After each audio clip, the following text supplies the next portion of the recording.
You're changing history, you're changing culture, and you had people, and I'm not talking about the neo-Nazis and the white nationalists, because they should be condemned totally. Abraham Lincoln here is one of the most racist presidents we've had in modern history. We're trotting out and peddling people's racist, sexist, bigoted stereotypes. And their colleagues have distorted the facts. Take the worst thoughts saying, turn them to a game. Take the best thoughts saying, put them on display. Thank you, Mr. Chairman. Excuse me, Hunter. Apparently you're afraid of my words. Hunter Biden is not above the law. We want to send him to the DOJ, and we want to trust the DOJ to do their job. I want my Republican colleagues to give me one thing, that I can go campaign on and say we did. The bill, as I said, codifies one definition of anti-Semitism. A definition that the author says shouldn't be codified. RICO is not a crime. They want to act like they blind. They don't know what this is. These are our national secrets. Looks like in the shitter to me. Leadership of the plans to get them back into chambers. That would have been call number 3 with Speaker Pelosi. So you didn't have one call, you didn't have 2 calls, you had 3 calls. So Speaker Pelosi's comments that she didn't speak to were inaccurate. That is correct, sir.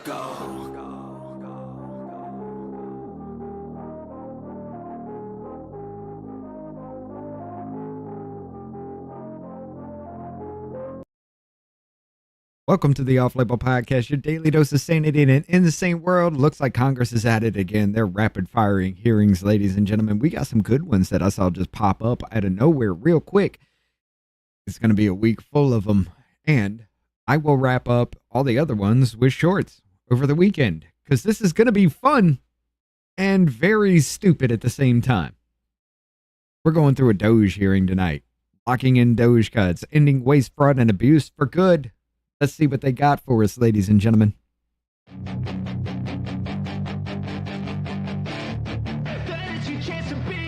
Hey kid, don't ever let them get inside your head. They'll tell you what to do in life instead of everything you know that you can get. Don't let them guide your life towards regret. I'll fight for what I love with every breath. My past is filled with things I won't forget. I use them all to push me to my best. So treat the worst of times just like a test. If only I could go back in time, I'd tell myself that everything will end up alright. Just push yourself, test yourself, figure out what you like, and find your limits, don't be rigid, always work towards a prime. Surround yourself with open minds, people can change your life. A few friends with intent can help you feel alive. Find a passion, take some action, and with a little time, just be patient, make a statement, try to enjoy your life. They'll try to kick you while you're down.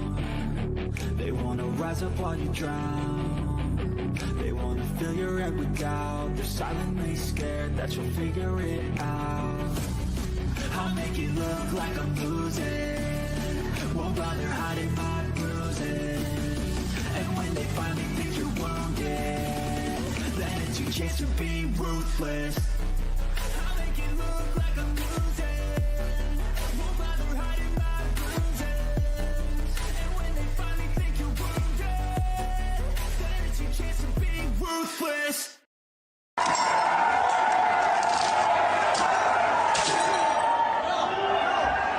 Do not go in there.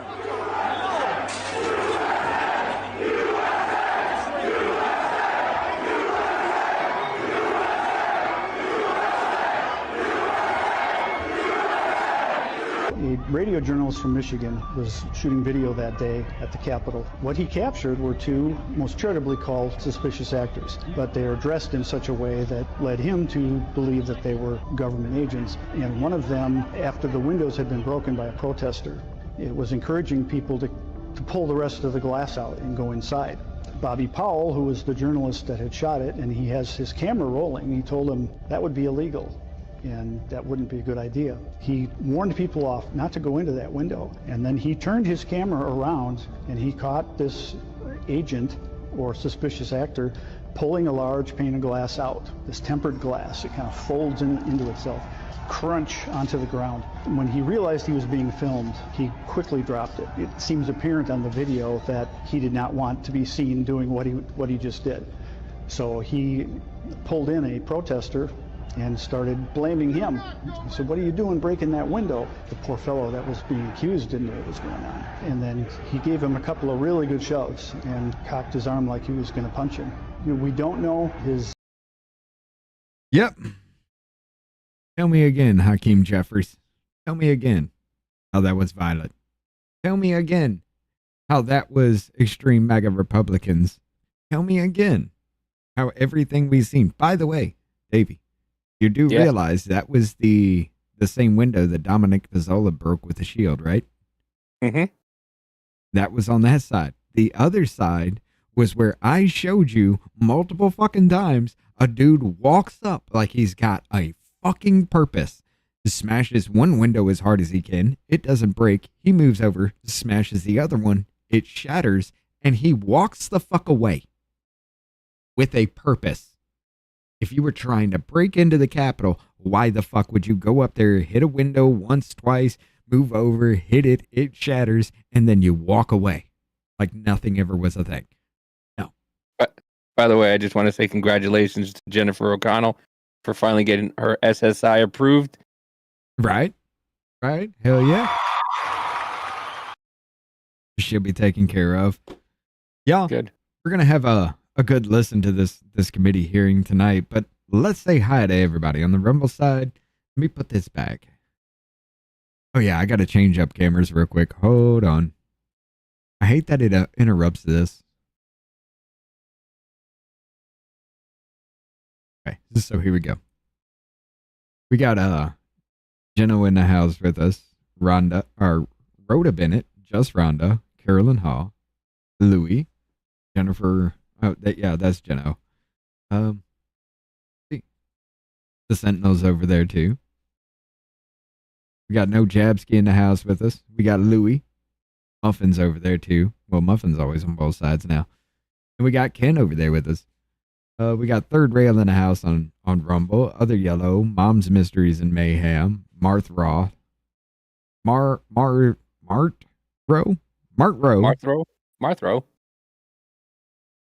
Toby Qua, our Dawes Becky's.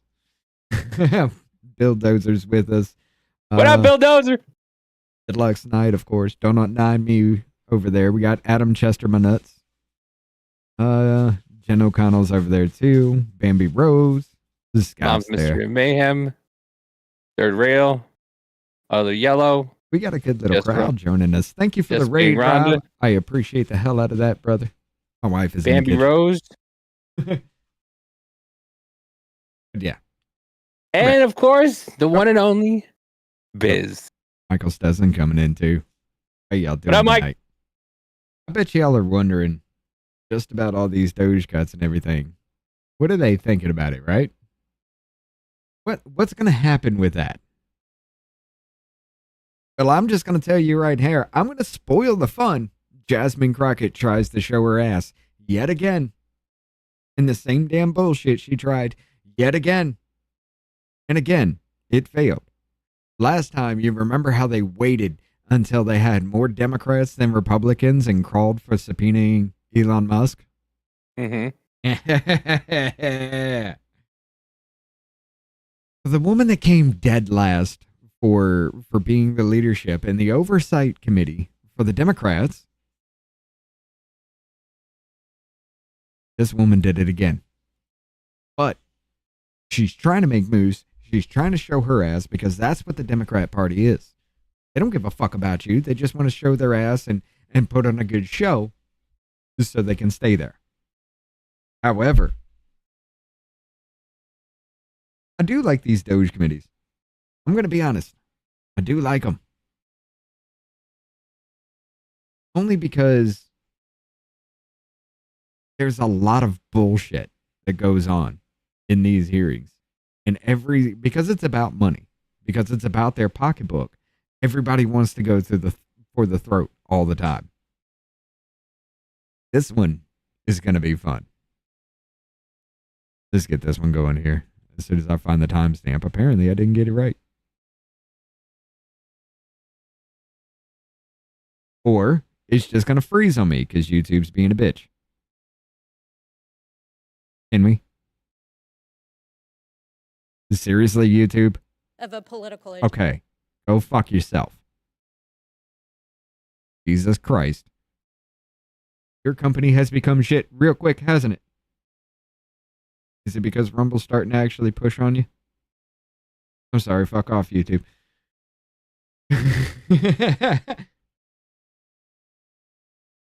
This hearing of the subcommittee on delivering on government efficiency will come to order. Welcome, everyone. Without objection, the chair may declare a recess at any time. I recognize myself for the purpose of making an opening statement. Good morning and welcome to today's hearing. I would like to begin by showing a video of what DOGE is all about. I mean, dude, they make 3 times as much as we do to have audio and video like this shit. Come on. What do you expect from them? They're trust fund fucking babies. They suck. We know and we have worked to give the American people a smaller, less bureaucratic government in Washington. And we have to give the American people one that lives within its means. The era of big government is over. The steps we're taking today will save the American taxpayers $9 billion. And ordered federal agencies to cut billions of dollars in administrative costs and to trim 100,000 federal positions by attrition. This report tells us how to cut waste, cut red tape, streamline the bureaucracy, change procurement rules, change the personnel rules, and create a government that works better and costs less. We'll consolidate departments. We'll get rid of duplicate departments. We'll allow competition to bring about better service at lower cost. We can downsize government by 12%, reducing the bureaucracy by 252,000 positions. Everyone knows that getting rid of the deficit will require some tough decisions. And that includes cutting back on billions of dollars in programs. Hold on, Other Yellow. No. I mean, we've been monetized for a minute. It just hurts our monetization. I don't give a shit. I'm not going to self-censor myself. That I will say with what I can within the boundaries of the law, maybe push that fucking limit. But yeah. Just a lot of people care about. But what more should than be a little easy butt is getting rid of pointless You waste bend it to and almost the stupid point of spending breaking. that doesn't benefit anybody. You're paying for thousands of buildings all across the country no one uses. Now, the government hadn't been able to sell this building and others like it because of red. Wait. You mean to tell me that Barack Obama was talking about the buildings that we pay for and never use? You know, the same damn thing that they were bitching and complaining about, how we were cutting funding for everything and we didn't know what we were doing because these buildings were being closed for no reason. And wait, what? Tape. We thought that it was entirely appropriate for our governments and our agencies to try to root out waste, large Just and the small, tip, Richie. In a systematic way. And in September, Joe convened the cabinet and has it was the day, pushed Carolyn. hard in finding savings across all our agencies. We need to step up our game. We need to go after every dime. We need to make government work for you. That's why, starting today, I've asked the Vice President to lead a renewed effort to hunt down misspent tax dollars in every agency and department of this government. That's where it all went wrong and he realized what he could get away with. Him and his family realized how they could steal fucking money because he was going in there looking at, hey, this contract makes no sense because this money, we never did this shit. Oh, this was funneled back to everybody. Oh, this is how I get to play the game? Go to We're my not just screen. eliminating fraud and waste. We hope. Go to my screen for a second. I just want to throw some things in there while we're watching this, so that way it's not all doom and gloom. Oh, it's going to be. You're going to want to pay attention a little bit to this, especially the start of it. Okay, it says Trump would have deported Jesus, and somebody said Democrats would have killed Jesus in the womb.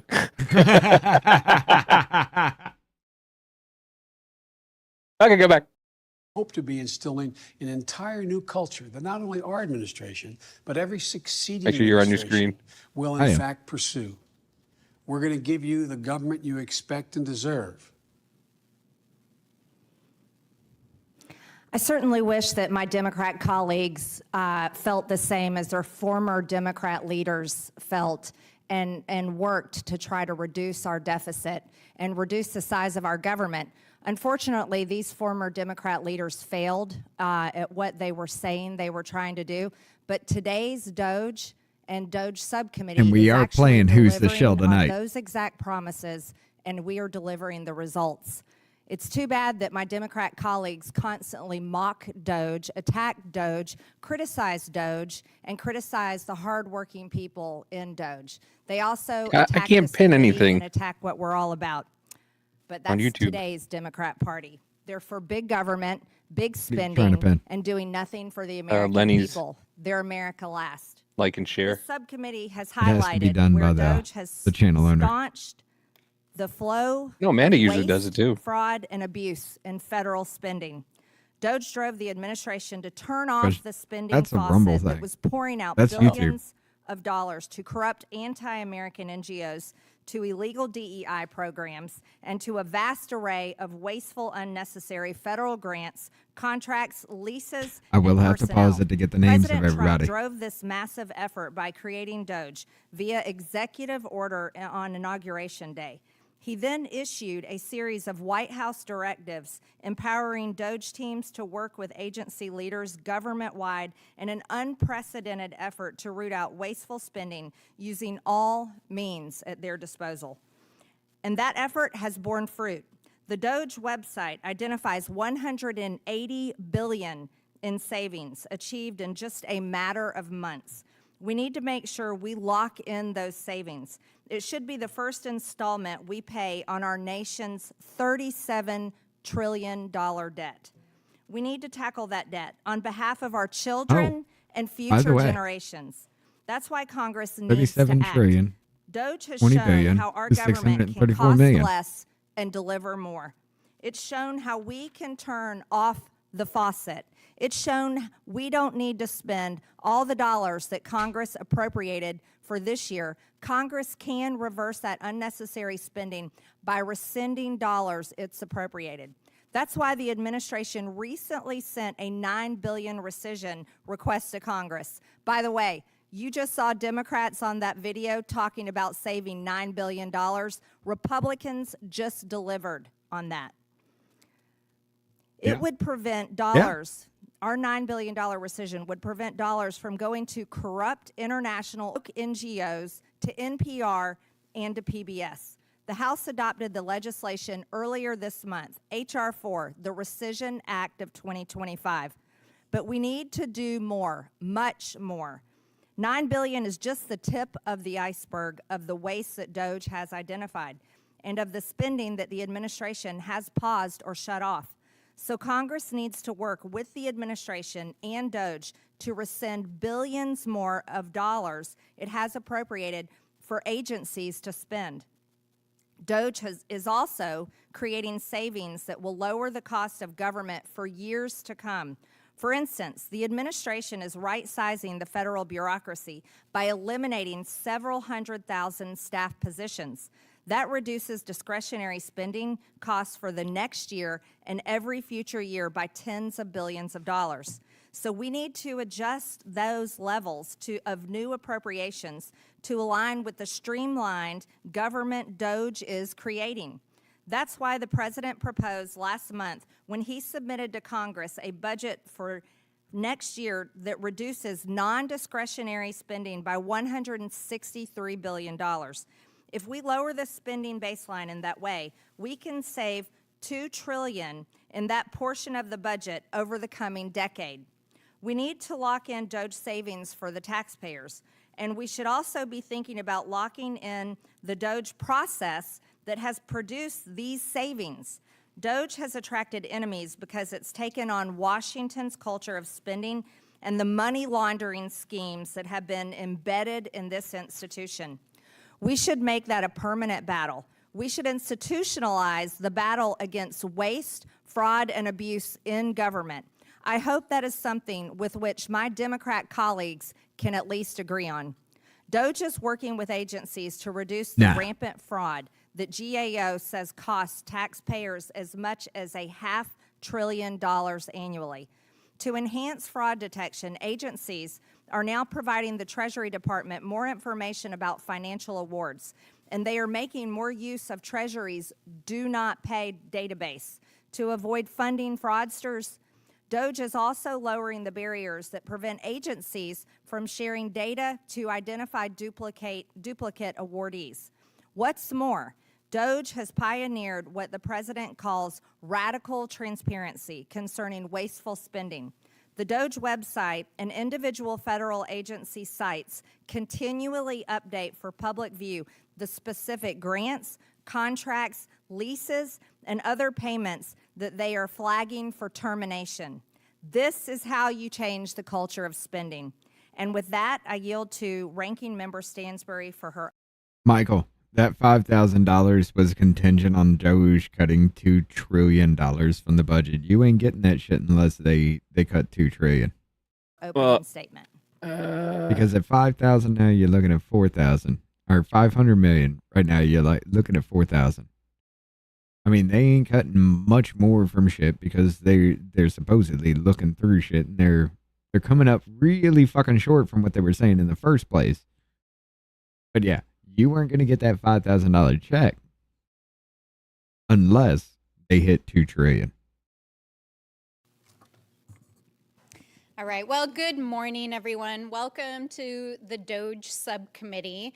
Notwithstanding the abject failure of the DOGE I will be enterprise saying that inside other the yellow. federal government and the epic breakup of Elon Musk. What up, and boom Donald Trump, shakalaka? here we are again, once again, in this committee. I'm grateful that the chairwoman showed, again, one of my favorite videos, which she showed on the first day of the subcommittee. I'm grateful because it highlights the work that we've been doing for decades to root out waste, fraud, and abuse, including work that I was intimately involved in here it is. as a budget examiner in the Davey screen. DOGE is targeting $2 trillion in total savings. Take 20% of DOGE's total savings, $400 billion, and return it to the 79 million U.S. households that will not be payers, or that will be net payers of federal income tax. So yeah, until they hit the $2 trillion, it took 20% of whatever that is. So if you take 20% of whatever this 500 million is, Well, the 400, it's damn 400, sure not. 400 billion. 400 billion savings divided by 79 million taxpayer households is $5,000 in DOGE dividends. They have to hit 4 billion before they even say anything. But their targeted savings is $2 trillion. But 20% of that, so 20% of whatever they're saving is supposed to come back to us. But if they don't hit that $2 trillion mark, that 20% of 2 is not gonna be trillion, it. which is 400 billion, Right. is yeah. But just because we hit that 400 billion doesn't mean it's coming back to you. That would be literally the government just saying, hey, here's your money back. You think they're going to do that? Fuck no. It was 20% of what their total was supposed to be. They didn't hit that total. You ain't getting that money. We know that. Office of Management and Budget, in which we actually eliminated waste, fraud, and abuse. But unfortunately, as my friends across the aisle in the GOP and their Heritage Foundation witnesses are still trying to make DOGE happen yet again, the American people are over it. In fact, you don't have to take my word for it. A poll from just 2 weeks ago found that 67% of voters believe DOGE has done a bad job. That was just 2 weeks ago. That was one fucking poll. She said a poll. A poll found. That was one fucking poll. Because most actual people are looking at that and like, why are we doing transgender books everywhere? Maybe that's a bad thing. Let's cut that shit. Yeah. Okay, cool. But a poll. And in fact, when I Well, told you one got of my friends here, that Wesley we were Hunt. having another USAID, like a child with a credit card. Here's what you funded: 20 million for Sesame Street in Iraq, 56 million to boost tourism in Europe, in Egypt and Tunisia, 40 million to build schools in Jordan, 11 million to tell Vietnam to stop burning trash, 27 million for reintegration gift bags for deported Central Americas, all while our borders are open and American families are hurting. Yep. another DOGE subcommittee hearing, they asked, really, is that still happening? Because literally the American people are over it. except for that it's not funny because DOGE has been used to wage a chaotic, destructive, and ideological war against the American people and the vital programs that they depend on. The government But wouldn't allow it. I'm going to turn to that in just a moment here. Given everything that's happening in the world right now and with this administration, I don't think we can sit here and pretend like everything is normal because just Taco 4 Tuesday. days ago, the president launched an unauthorized military attack in Iran without the consent of Congress, putting our troops and our bases in harm's way, as we saw just last night with the Stansberry was the retaliatory little mean bombing girl of in the one of our school largest because she bases. was rich and she Madam was Chair, better I than have you. actually been extremely grateful and wholeheartedly agree with your outspoken advocacy against this war. But like so many in this administration, so many days and weeks, this follows weeks of chaos here at home. As the president has deployed U.S. Marines and National Guard on our own soil against our own. And that looks like weeks of not touching up your roots. God damn, look at the chasm. Weeks of not touching up your roots. You want to talk about DOGE? Look at the chutzpah behind her. I wasn't going to say anywhere like that, but yeah. No, while she's actually making one of her speeches, I took a look. I sat down for a second. I was watching this, but while she was making one of the speeches, the woman behind her is literally just like death stare into the person next to her. I mean, it's just like, if she could kill with a look, motherfuckers would be dead in that room. People, his DHS secretary and federal officials shoved a U.S. senator to the ground. DOJ indicted a sitting congresswoman in this house I didn't for even doing shove him her to the job, ground. and The motherfucker tried got to on his arrest knees a New willingly. York City official in a federal courthouse. I thought it was gay for a second. This is not only not normal, it is dangerous, it is anti-American, and it is anti-democratic. And so we're not going to sit here today and pretend like what this administration is doing is normal. It's anti-American to hold everybody to the same fucking account, America. It is anti-fucking American because they've been able to do whatever the fuck they wanted to do whenever the fuck they wanted to do it. So it's anti-American if they can't do it now. It's anti-American if you hold them to the same standards of yourself. Never mind the fact that they should be held to a higher fucking standard than you, but it is un-American to hold them to the same standards as you yourself are held to. God damn, this bitch is stupid.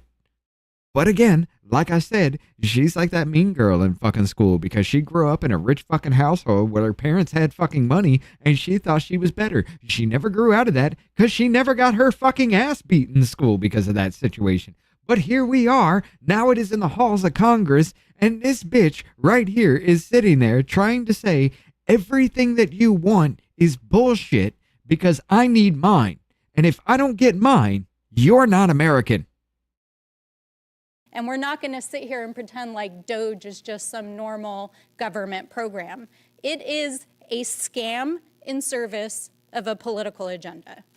While we came to the table at the beginning of this whole process in good faith with real ideas, bipartisan ideas that folks have been working on for years, and a desire to actually fix and modernize the federal government, what we've seen from DOGE is the exact opposite. It has so failed in its stated mission of saving money that even the president asked if it was bullshit as Elon Musk was exiting the building. And if they want to talk about fiscal responsibility, while we're sitting here, they're still trying to pass a reconciliation bill across the aisle that would saddle taxpayers with $2.5 trillion in deficit spending. And in the last few weeks, reports have revealed that DOGE may actually have cost the federal government more than it actually saved because of the mass firings, dismantled agencies, stolen data, lawsuits, agencies in chaos. Lawsuits, agencies in chaos, everything that you fucking did to prolong everything that they were actually fucking doing, trying so goddamn hard to keep our fucking federal taxpayer dollars in your goddamn pocket. You cost them more than they would have. And you think that's a point of fucking privilege for you to sit here and say that's prideful. I need to do this because I'm wasting your money, America. because I'm trying to stop Trump's fascist fucking takeover. Your money is my fucking personal pocketbook. So because I want to stop your money from being taken from my pocket, I'm going to spend your money to make it more expensive to take it from my pocket. This is your taxpayer dollars at work, and this bitch is proud of it. Agencies that are not able to do their basic operational duties. This is not efficiency. This is a scam. And that's not even to mention the completely Your fucking reckless family's and needless existence is a suffering scam. that DOGE has caused. We're talking about millions of children and people across the planet who no longer will have access to food and medicine because of the very $9 billion rescission package that was just discussed. Thousands of veterans and public service servants here at home whose lives have been shattered, and millions of Americans who've been impacted by the gutting of vital programs, including staffing at Social Security. You said servants, though. And now they're here today to try to make the case for making it permanent. I mean, that's who they think you are. Yeah, I know. Are you serious? I can't even Freudian believe slip. my ears. So why are they actually trying to make DOGE permanent? Well, I think you have to look no further than the witnesses that they've called over the last several hearings, including today. We've got the Heritage Foundation and other authors and architects. Expect 2025 to be a huge fucking kickoff for everybody. Project 2025. Boom. And so we have to be real about what Right, this is I've heard it. actually about. It's not about efficiency. It's about a political agenda, an ideological agenda, about remaking the U.S. government, about remaking our economy and our society in line with a hyper-conservative worldview that is so unpopular that even Donald Trump tried to distance himself from Project 2025 during the campaign. And now He didn't try to distance himself from it. He had absolutely fucking nothing to do with it. Even anti-Trumpers were on the writing of 2025, and they are on record saying he had nothing to do with it. That was a bullshit fucking lie because, oh my God, Project 2025, it mentioned Donald Trump 176 times. It's his fucking manifesto. I am so fucking sick and tired of this goddamn bullshit. But go ahead. I mean, it's been fucking how many years since fucking January 6th, and they still keep running with it? They're never gonna let it go. Deluxe with the don't know Stansberry is a piece of shit. Well, see, the Stansberry is literally that dingleberry that even water can't get off your ass hairs.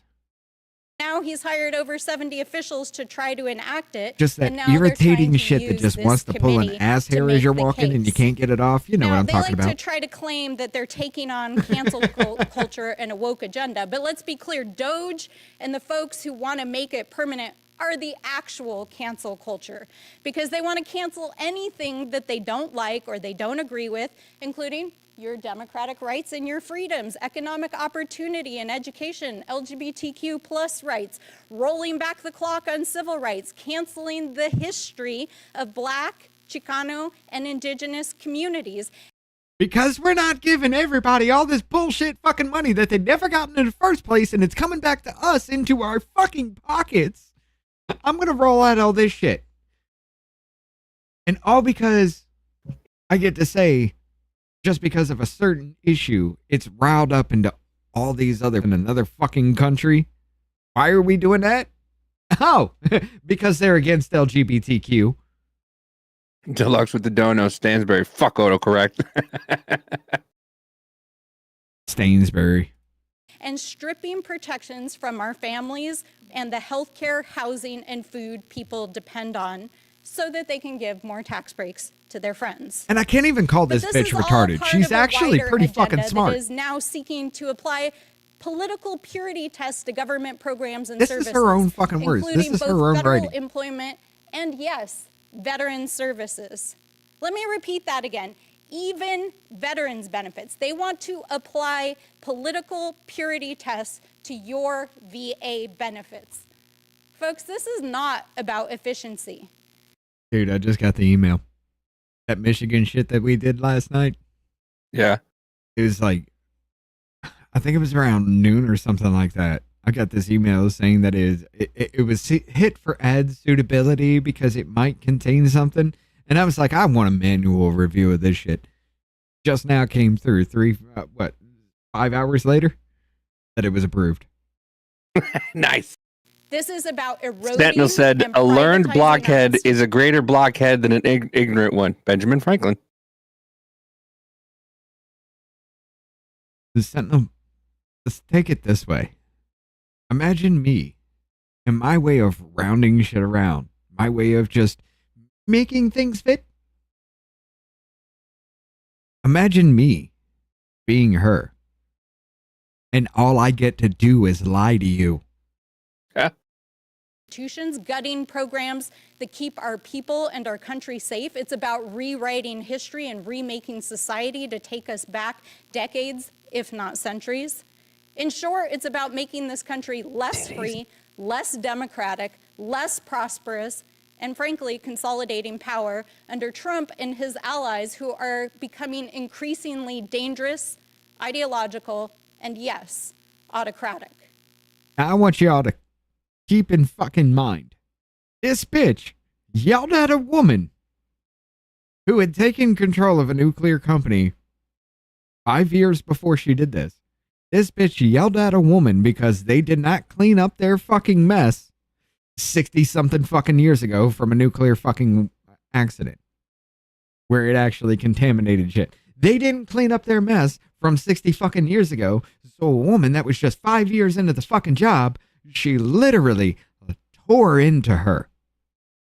It's her fault that they did that 60 fucking years ago. Listen, Jonathan makes a good point.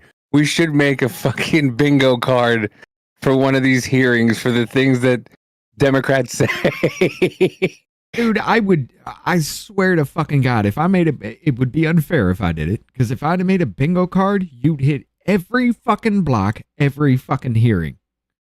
Somebody else would have to create that because y'all would just be like bingo every 5 seconds. It's not a thing. Deluxe says Stansberry has her photo next to the Webster's Dictionary definition of dude.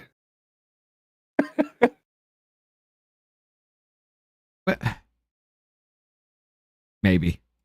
So we have to be clear-eyed about what is actually I'm just going to say this. because she this probably does administration and have. its allies, if they are willing to She's arrest probably a and clapping indict seal. elected officials who are just doing their jobs, If a including clapping a seal US looked like senator that and would a be it. U.S. congresswoman, what will they do if we let them get away with it? We cannot and we will not remain silent. We have to continue to speak up, to speak out, and continue to stand together. I yield back. Without objection, Representative Subramaniam of Virginia is waived on to the Subramanian. But I get So it. subcommittee. I've seen this before. I don't know if it's entirely true, What are we but talking about? Here is one's kickback from pharmaceutical company, Ukraine border. Elon didn't profit nor take pay. She is a traitor to the people. Oh, why do you think she was all upset? Like, she was literally like trying to burst that fucking vein in the middle of her fucking forehead every time this was ever talked about. speaking about money laundering, Ukraine officials' numbers received by U.S. officials as kickbacks for Ukraine aid. Here's the list: Joe Biden, Mitch McConnell, Nancy Pelosi, Chuck Schumer, Lindsey Graham, Mitt Romney, John Cornyn, Adam Schiff, Dan Crenshaw, Elizabeth Cheney, Kevin McCarthy, Jamie Raskin, Mike Pence, Greg Pence, Rick Scott, Hakeem Jeffries, Ilhan Omar, and Elizabeth Warren. And there's several $1 million in kickbacks for that one. And then this one also, Bernie Sanders, Raphael Warnock, Elizabeth Warren. Bernie Sanders only got $1.9 million. Don't you feel like a bitch? Yeah, of course he's a bitch. I'm sorry. Ron Wyden, The bitch, Michael the Bennett. bitch term actually goes for Addison Mitchell McConnell. the guy who powers down during conferences. Literally grips, has a stroke on fucking camera every 5 seconds. Come on now. Catherine Masto, Maggie Hassan, Ben Ray, Lujan, Sheldon Whitehouse, Maria Cantwell, Tina Smith, and Peter Welch. Oh, we know full fucking well these motherfuckers got that kickback. We know full fucking well they did. But why is it always the usual suspects? Maybe it's because somebody like AOC comes into Congress with massive fucking debt and somehow she's worth millions within a couple of years. Deluxe Night with the Dono. Dude, an ingrown hair on an elephant's butt surprised your little boy. Humor didn't know that, Rich. For the What up, purpose of Sober? questioning the witnesses at today's subcommittee hearing. I am pleased to introduce our witnesses today. Matthew Dickerson is the Director of Budget Policy at the Economic Policy Innovation Center. Wait. Hold on. Let me get this prepared. We're playing it. We're doing it. It is a hearing night. Who is the witness shill? Mr. Dickerson? I love typing that name out. It is so funny. Because I stop every time. I just put Mr. Dick and pause. He is recognized as an expert on fiscal policy issues, including the budget, appropriations, and entitlement reform, and served as a senior policy advisor on the House Budget Committee. David Burton is a senior fellow in economic policy at the Heritage Foundation's Thomas A. Rowe Institute for Economic Policy Studies. He is widely regarded for his deep knowledge in issues such as entrepreneurship, financial privacy, tax matters, and regulatory and administrative law. Dan Lips is a senior fellow at the Foundation for American Innovation. He has more than 20 years of experience in public policy, including with the Senate Government Affairs Committee. His current work is focused on enhancing government efficiency. Emily DeVito is the Senior Advisor for Economic Policy at Groundwork Collaborative. Again, I want to thank you for being here to testify I don't even care today. if their names are spelled Pursuant right. to Committee Rule 9, the witnesses will please stand and raise their right hand.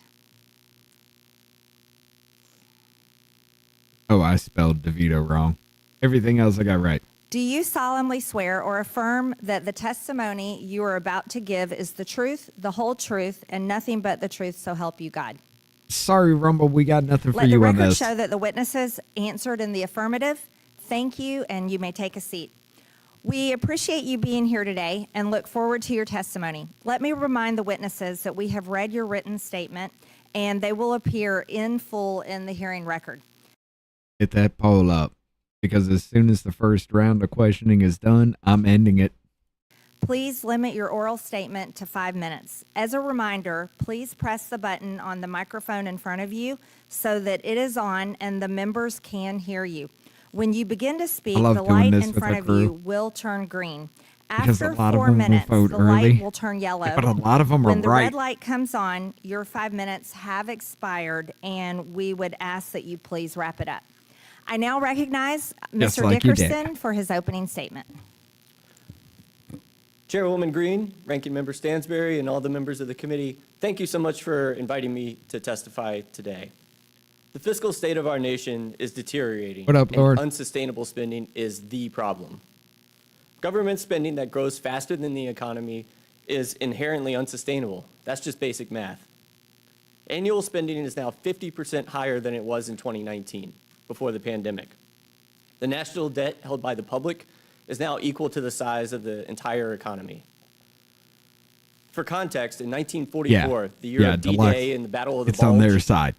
the debt as a percent. This is what we were talking about earlier. These motherfuckers make hundreds of thousands of dollars a year. We bring better video, better audio every fucking time. But these, I'm sorry, the trust fund babies, they're not going to make hundreds of thousands. They're starting out at 5, 6 fucking figures, not even knowing what a fucking slider on a goddamn soundboard does. But because they're trust fund babies, somebody's kids have got to get paid. Yeah. Percentage of GDP was 86%. After we went into debt to save the world, the federal budget and the debt shrank while the economy grew in the Fair post-World point, War Michael. II decades. But on our current trajectory, the debt is only projected to keep growing. This growing debt risks evaporating the government's fiscal space, which is its capacity to borrow without undermining debt sustainability or risking a loss of market confidence. This fiscal limit can be considered the government's true debt limit. The fiscal situation was made much worse by 4 years of reckless spending under the Biden administration. The policies of the Biden-Harris administration increased federal spending by $4.7 trillion over just 4 years compared to the projections made by CBO immediately prior. President Biden's executive actions added more than $2 trillion in spending without explicit approval from Congress. You'll eventually go numb to it and won't hear it. Spent hundreds of billions of dollars transferring student loan debt to the taxpayers from borrowers. They unilaterally increased food stamp benefits. They gutted Medicaid eligibility verification and many other policies that increased spending. The point of the American system of government, based on hundreds of years of experience under the British Crown, was to restrict the ability of the unilateral expenditure of funds. By asserting the prerogative to spend the taxpayers' money unilaterally without authorization from Congress for this new spending, it could be said that Biden attempted to act as a king. In contrast, President Trump has focused on reducing taxpayer costs and reducing the power of government. This is the whole point of DOGE. I want to point this out real quick. We're going to go back for just a second. Look at the redheaded woman behind Mr. Burton. Watch how her face, as soon as she leans up, she smiles and it immediately goes away. Unilaterally, without authorization from Congress for this new spending, it could be said that Biden attempted to act as a king. In contrast, President Trump has focused on reducing taxpayer costs and reducing the power of government. She goes back to bitch mode. Trump's discretionary just like John budget Cleese would with multiply tits. to about $1.8 trillion of savings over the 10-year budget window.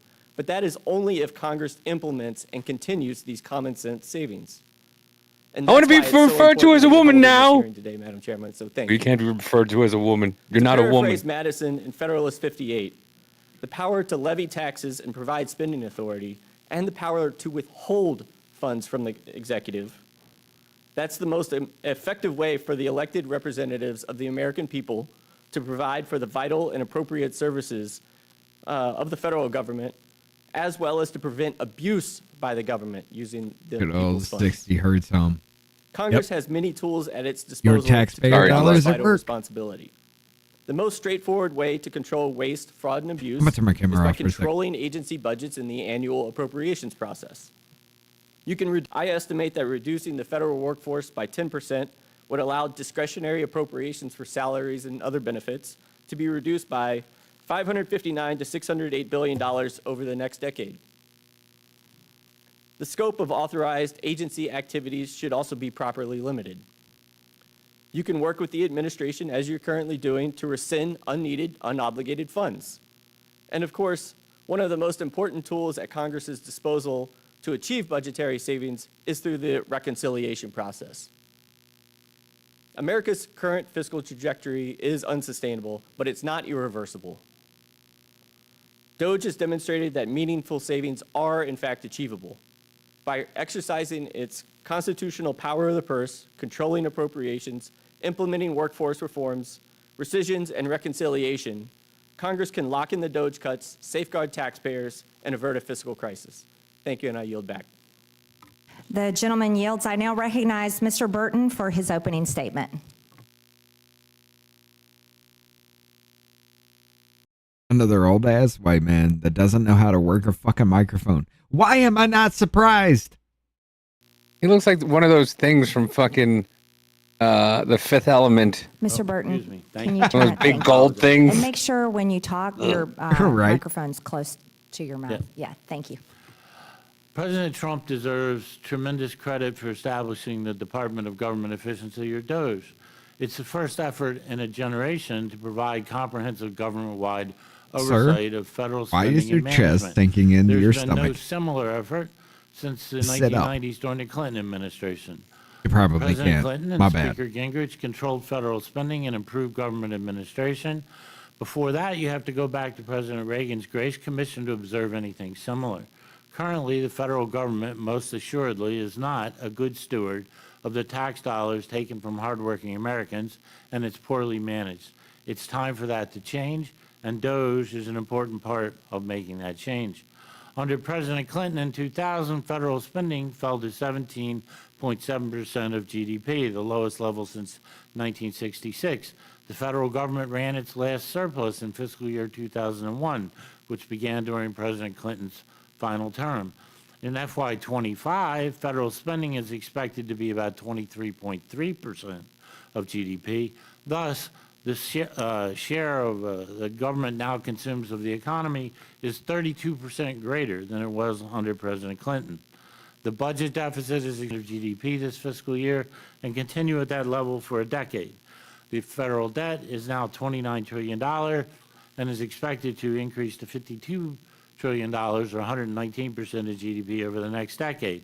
And it's projected to reach a crushing 156% of GDP by 2025. In context, at the final year of President Reagan, it was 39. 150% by 2025. Sir, I think you misspoke on that one. 2035, maybe? 9%, and the final year of President Clinton's term, it was 33%. Federal government is on an unsustainable path. The path will lead to always fake math, sustained suffering among the American people, economic dislocation, and a declining standard of living unless Congress changes that path. No matter what. I take that back. Maybe in 2025 it is about 150% now because of all the massive spending we did and everything. Well, no, because I'm not even going to look at the clock.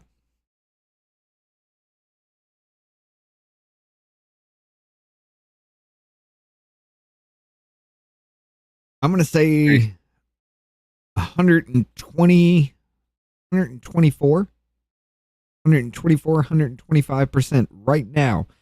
So if we continue to do this, maybe you are right.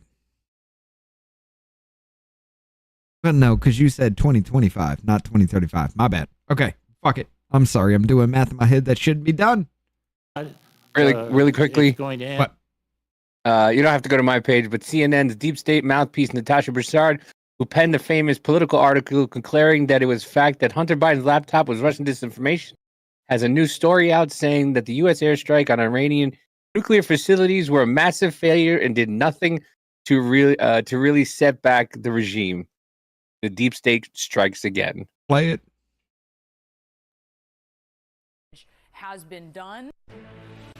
This is CNN. Sorry, we're scrolling out for a second. We have major breaking news into CNN. 3 sources tell CNN that according to an early U.S. intelligence assessment, the U.S. military strikes on 3 of Iran's nuclear facilities last weekend did not destroy the core components of the country's nuclear program and likely only set it back a few months. That's right. So this is an assessment Pause. that actually is out from the Defense Intelligence Agency. That is the...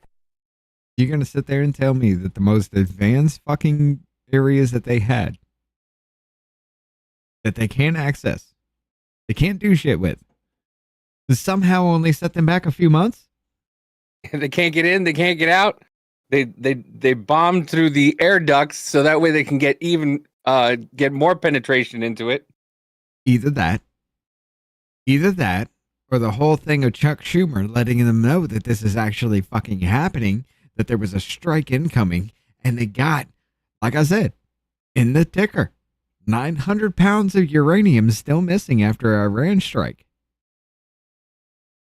They got the shit out?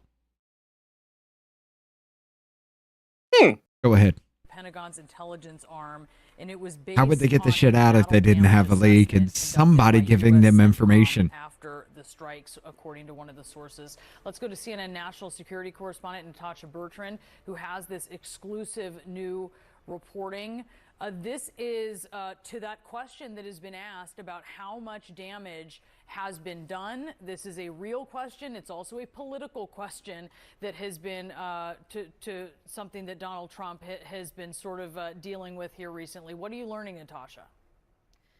Yeah, look, Brianna, this is the first assessment that we are getting that the U.S. intelligence community has found about the battle damage that resulted from those U.S. military strikes on these 3 Iranian nuclear facilities over the weekend. And as you said, it was produced by the Defense Intelligence Agency, which is the Pentagon's intelligence arm. And The yellow. New York isn't on fire either. it is a very early assessment. The strikes were only a matter of days ago, and What the up, intelligence Zach? community is still gathering intelligence. They are still working What to up, Zach? come up with a full, comprehensive picture No. of what exactly happened here. But based on a battle damage assessment that was carried out by U.S. Central Command, essentially looking at the images and looking at what was actually He damaged, has the problem with Defense vaping Intelligence too. Agency has assessed that the Yeah, I had to go back to cigarettes. of Iran's nuclear program are largely intact, and that Iran's nuclear program has essentially only been set back by months. Now, we presented this information to the White House for comment, and White House Press Secretary Carolyn Leavitt, she did acknowledge the existence of this assessment, but she said in a statement that the administration disagrees with it. She said, quote, "This alleged assessment is flat out wrong and was classified as top secret, but was still leaked to CNN by an anonymous low-level loser in the intelligence community. The leaking of this alleged assessment is a clear attempt fucking told to you. demean President Trump and discredit the brave Pause. fighter pilots who can." I fucking told you. All that signal chat shit, all of that. They were checking for the fucking leakers. They were throwing out random fucking information. It is a thing. If I want to find out who's a leaker around me, I tell you one thing, I tell my wife something, I tell everybody else something fucking different. One little fucking change in the entire goddamn story tells me who's the fucking leaker. That's what the whole goddamn thing was about.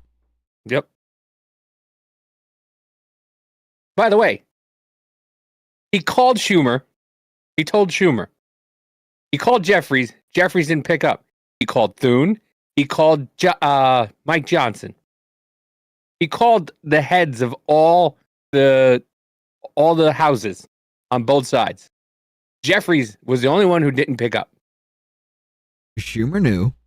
So that means Schumer was probably the one that gave him the information, if anything. I mean, why the fuck would it not be, right?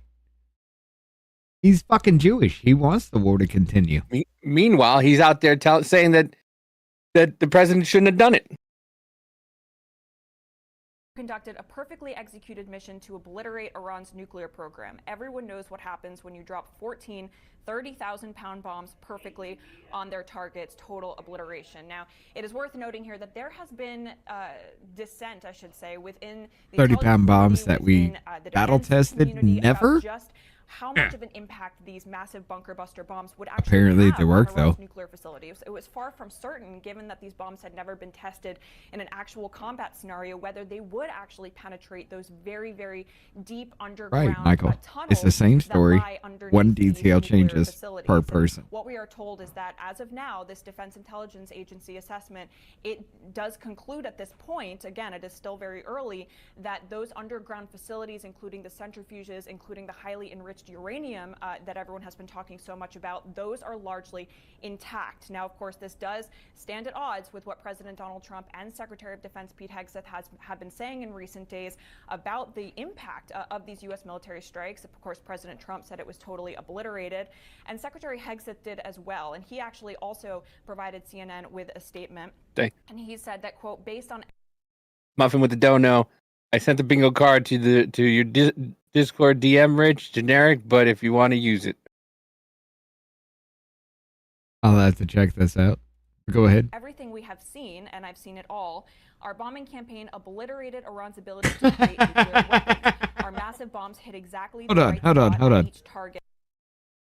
He's got the bingo card. Elon, Israel, Tyrant, Mike Off, Medicare, Riot. You're okay, you could do it with Republicans. Yeah, okay. Migrant, Trump, Social Security, debt, DOGE, but that's supposed to be DOGE, USAID, SNAP, answer my question, Iran, or the economy. It's a fucking good one. It's a good one. It's a good one to start out with, yes, because Elon will fall off eventually. It'll have to be rotated the fuck out. on everything we have seen, and I've seen it all, our bombing campaign obliterated Iran's ability to create nuclear weapons. Our massive bombs hit exactly the right spot at each target and worked perfectly. The impact of those bombs is buried under a mountain of rubble in Iran. So anyone who says the bombs were not But devastating, each bingo card would have to be for is each just trying to hearing. undermine the president and the successful mission. Now, our sources did emphasize here that there was severe damage that was done largely to the above ground structures at these nuclear sites. And so there was damage done, of course, by these massive bombs. But the core components of the nuclear program, we are told, they are largely intact, and it only set the program back by a matter of months. Okay. So I understand the claim with that. Just because you sealed up the entrances and exits, all they have to do is just fix that shit and they're back in action. Yeah. And then before that happens, we bomb them again. So we haven't wiped our ass. No. We've created a fucking monster. Yeah. Just Only the like first- we did with the Afghanistan pullout that created Desert Storm 2.0. We created a monster again with this. I don't know why they're shaving chicken. I'm not even. It's either. No, I don't even care. Your timeline, your feed is weird as fuck, brother. It's cooking stuff. It's political stuff. It's nudity. It's tits and Some- ass. It's some bias. titties. I don't know Some- what the hell goes on. This is why I can't show your feed. Either end by making Congress make dramatic changes to the current fiscal path, or it can end in fiscal calamity. DOGE represents an effort to return to fiscal sanity and meaningfully alter our fiscal path. But DOGE by itself is not enough, although it's a major step forward towards American renewal. We still haven't gotten through the Most speeches. of the personnel This is going to be reductions, rough. grant reductions, and other forms initiated by DOGE will not result in actual savings unless Congress takes action through appropriations bills and the accompanying explanatory statements. DOGE and the administration You know can, what? within certain limits, reprogram spending, implement administrative efficiencies, I forgot about and this. rely Oh, on yeah. statutes authorizing the withholding of expenditures. But ultimately, the Congress is going to have to address entitlements. Let me talk for a second about improper payments. The GAO has estimated since FY 2003, improper payments have been $2.8 trillion, which is nearly a tenth of the national debt. In fiscal year 24, it was $162 billion from at least 16 different agencies. And many commentators think these are gross underestimates. This is a massive amount of money. And seemingly no one in the executive branch cares or is able to solve this problem. And certainly that is a focus of what Congress and the administration should be about. And ultimately, if the federal executives in charge of these improper payments can't change it, they need to be replaced. Let me just talk for 1 second about the overall federal situation and the need to address entitlement reforms. You could abolish the entire federal government and all appropriated spending, and it would not get rid of the federal deficit. Right? No. You could abolish the Pentagon and each agency and won't get rid of the federal government. We need to address entitlement spending. And there's a host of things that we can do. We can obviously address the improper payment problem. We can also adjust the entitlement program so they reflect What up, tremendous Bruce increases Rice? in life expectancy since they were created. We can adjust it so that they no longer are transferring hundreds of billions of dollars a year from working young Americans to relatively wealthy old seniors. Programs can be consolidated, and that includes Social Security, Medicare, Obamacare, and the literally dozens of programs designed to address poverty. If these things are not done, then the U.S. will eventually suffer a Greek-style meltdown, inflation that will make our latest round of inflation look like child's play, or a gradual squeeze like what happened to Great Britain in the 60s and 70s. Mr. or Burton, Japan. we've got Thank to you. wrap. Thank you. Thank you. I now recognize Mr. Lips for his opening statement. Are we going to go over to Rumble? No, it's a hearing. We're going to be on both sides. Oh, okay. Thank you for the I mean, we opportunity still to haven't testify. gotten My name through is Dan opening Lips, I'm a senior statements, fellow though. with the Foundation for I American know. Innovation. Our mission is to advance technology, talent, and policy ideas that support a freer and more prosperous future. Earlier in my career, I served on the staff of the Senate Homeland Security and Governmental Affairs Committee, where I worked on bipartisan government reform legislation and oversight. In my testimony, I offer you 3 points. First, the United States is on an unsustainable fiscal path. The Treasury Department and the Government Accountability Office have both warned that our growing national debt poses serious economic, security, and societal challenges. Last year, the federal government spent $882 billion just on interest payments. Hey, that's more than I'm it spends gone. on Medicare or national defense. At the same time, the government is losing hundreds of billions of dollars each year to fraud and waste. GAO has estimated that the federal government annually loses between $233 billion and $521 billion due to fraud. That's up to $4,000 per American household per year. And as we just heard, last year the federal government reported making $162 billion in improper payments. And over the last 4 years, improper payments totaled more than $900 billion. Better oversight and financial controls could save hundreds of... This is why I like popping this fucking chat up, or this poll up early. This is a perfect fucking example. 56% of you said Mr. Lips. And this motherfucker is saying every goddamn thing you want to say. Billions of dollars every year. Second, the Trump administration's focus on government efficiency builds on decades of bipartisan government reform efforts. From the Reagan administration's Grace Commission to the Clinton-Gore National Performance Review to President Obama's fiscal responsibility initiatives, including a 2009 executive order that initiated Treasury's do not pay system, there's a history and a bipartisan tradition of executive action to root out inefficiency in the federal government. President Trump's new Department of Government Efficiency is working to reduce federal spending, shrink the size of the federal workforce. Mr. Lips has no lips. DOGE has already identified $180 billion in savings. His lips to are reduce into his regulatory name. burdens by eliminating over 1.7 million words from the federal code. The administration has also issued several executive orders informed by DOGE's efforts, such as to reduce fraud and improper payments by centralizing payment systems under the Treasury Department and modernizing financial transactions. But the executive branch cannot do this work alone, which brings me to my final point. Congress should use its legislative and appropriations powers to implement lasting reforms to increase government efficiency and reduce waste, fraud, and abuse. Motherfuckers are still voting for this dude. Members of the House Oversight and Government Reform Committee and the Senate Homeland Security and Governmental Affairs Committee, where I used to work, have a tradition of passing bipartisan government reform legislation. For example, bipartisan legislation has been enacted and introduced in the past to reduce improper payments and prevent fraud. Key reforms to strengthen the Treasury Department's do not pay system, consistent with President Trump's executive orders, have been included in recent bills sponsored by Democratic and Republican lawmakers. These reforms would serve as a good starting point for legislation aimed at improving government efficiency. In my testimony, I discuss other opportunities for government reform legislation that could achieve substantial savings. For example, GAO has identified more than 200 open recommendations for Congress and more than 5,000 open recommendations for federal agencies. These are nonpartisan good government reforms. If addressed, the federal government could save hundreds of billions of dollars. More broadly, Congress should consider creating an annual legislative vehicle, similar to the National Defense Authorization Act, which moves every year, focused specifically on government reform. This would ensure consistent legislative oversight and give the American people's representatives greater input into ongoing reforms to government operations. In closing, improving government efficiency should not be a partisan issue. It's a fiscal necessity. The 119th Congress has a historic opportunity to reduce waste, prevent fraud and misspending, and begin addressing our long-term fiscal challenges. Thank you again for the opportunity to testify. I look forward to your questions. I now recognize Ms. DeVito for her opening statement. Chairwoman Green, Ranking Member Stansbury, and members of the subcommittee, thank you for the opportunity to testify today. My name is Emily DeVito, and I'm the Senior Advisor for Economic Policy at Groundwork Collaborative, an economic think tank based in Washington, D.C. I spelled it wrong. I put DEVITO like Danny DeVito. Yeah. But I misspelled it, but yes. I've previously served as a policy advisor at the Treasury Department.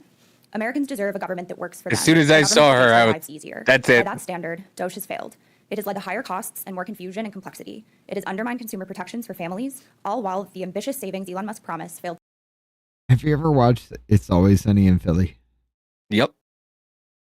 You remember the You're mashing that squirrel. No, the bitch that was the gay brothers.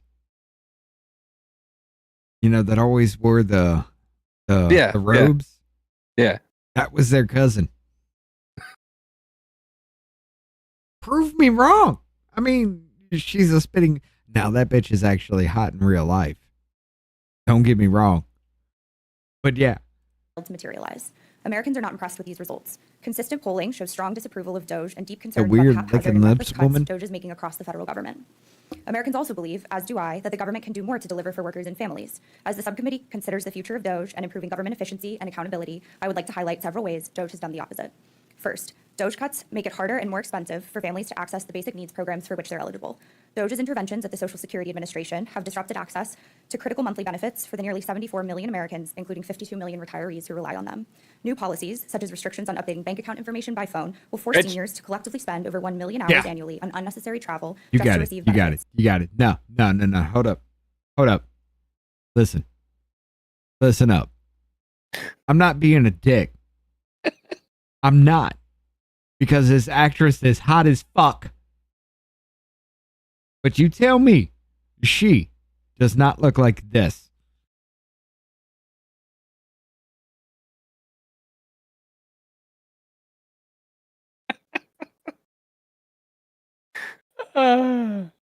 No, you can't fucking tell me. Staff departures increase the risk of system outages, and beneficiaries face longer wait times and poorer service at understaffed field offices. The Department of Veterans Affairs, which serves over 9 million veterans annually, has also seen interrupted service.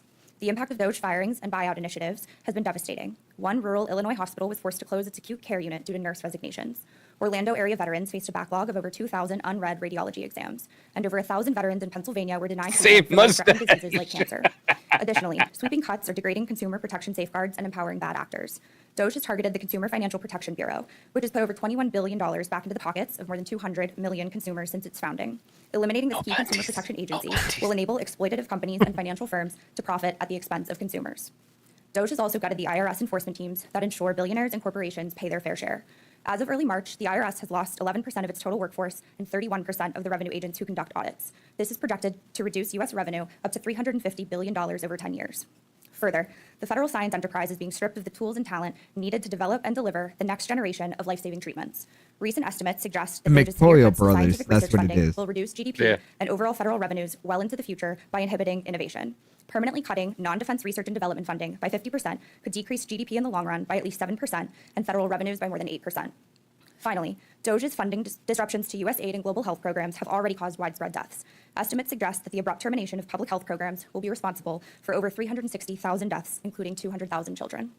DOGE did not generate the $2 trillion in efficiencies that Elon Musk initially called for, or even the $180 billion figure that it now claims. Credible analysis shows that canceled contracts, service cuts, and layoffs may have saved as little as $12 to $15 billion, while total federal spending actually increased year over year.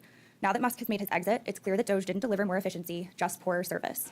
Congress is at a crossroads. It can learn from DOGE's mistakes, redirect, and get back to the important work of ensuring government works for people and not special interests, or Congress can double down on DOGE, cementing the harms that it has caused to families, communities, and our economy.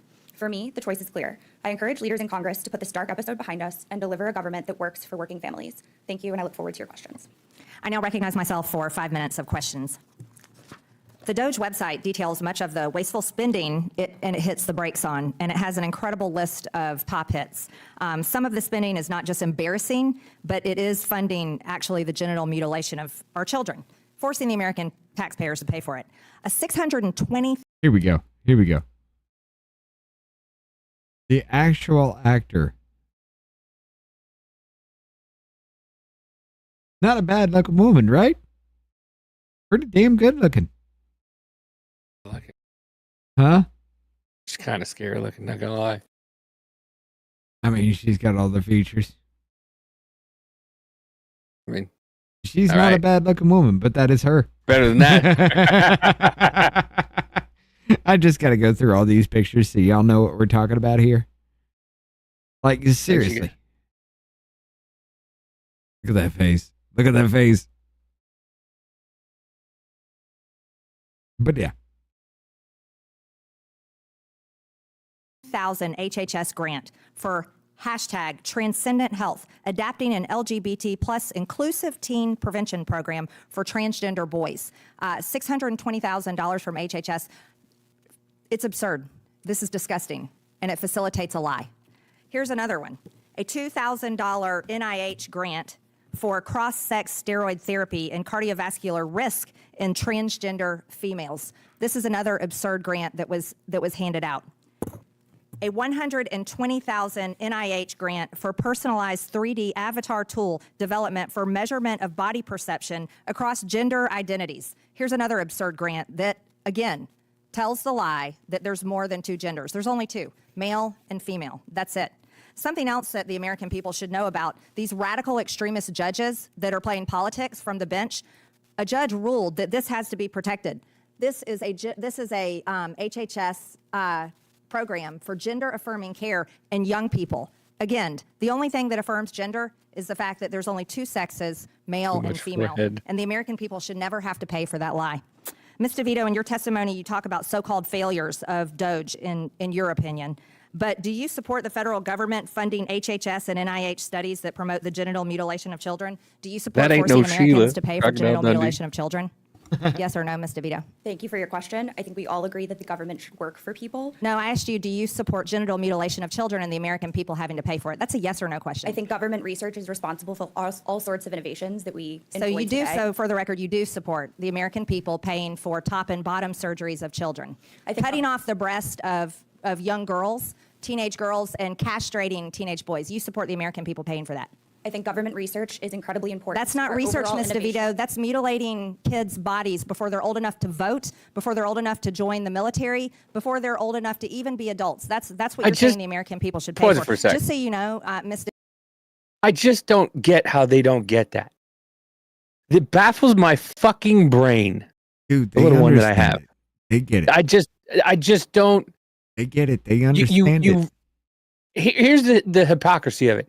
You rail against big pharma, yet what you're doing is putting these kids on pharmaceuticals for the rest of their lives. You're giving pharmaceutical companies fucking customers for the rest of their lives by mutilating their genitals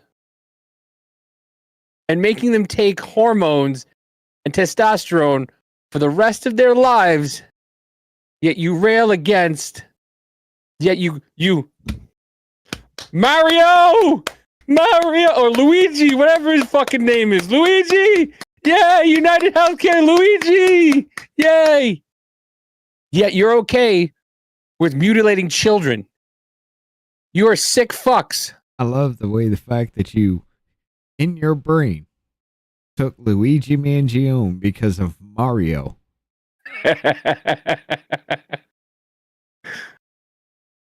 Yeah. But you are correct. I mean, it literally is. But I'm going to take it a little step further. And I've said it before. Ladies and gentlemen, y'all remember when World War II ended and everybody was fucking like jackrabbits? Didn't they tell you to not have kids until you were secure? Because women got the right to actually join the workforce. Don't have a kid until you're secure in your job. Because it'll fuck your job opportunities up. You got to be just as good as the men. Now, okay, you start doing that. Hey, you can kill your child at any point in time. That's your choice. Well, you start doing that. And then, hey, the kids that are born, check this out. You can sterilize them, and it's okay. Now, why would you do this? Oh, yeah, because those motherfuckers that were fucking like jackrabbits, we had, 5.8 people working or entering the workforce for every motherfucker leaving? We had a badass economy that they actually, or we had a badass workforce that they actually could not make an economy for, so they told you to stop fucking. People listened. And it resonated throughout the entire thing. Now we got to a whole point to where we had 1.8 people entering the workforce for every one person aging out, and they are living longer. Mm-hmm. So how do you solve for the crisis where they told you to literally stop reproducing? Well, not only that, you see more and more videos of women who are in their, I don't know, late 30s, early 40s, early 50s. This is the natural progression. Crying because they have no one to be with, crying because they can't find a good guy, crying because the dating pool is corrupted because all the men that are in the dating pool either are divorced or just never got married because they're, incels and just don't know how to date at the age of 38 or 40.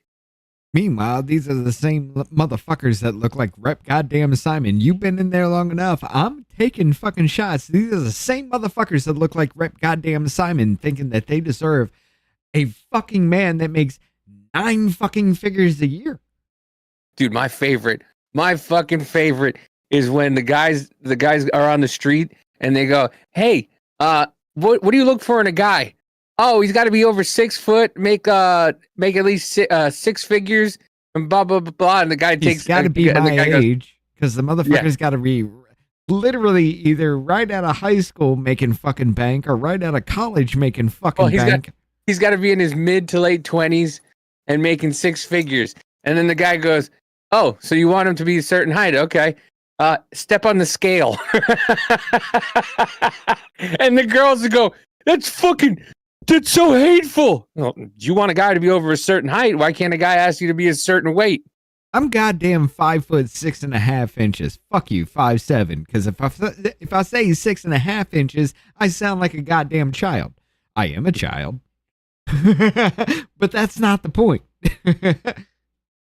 But still, I mean, it just gets to me, man. It really fucking gets to me that we have literally engineered our own goddamn country into a fucking crisis that motherfuckers ain't even having kids anymore.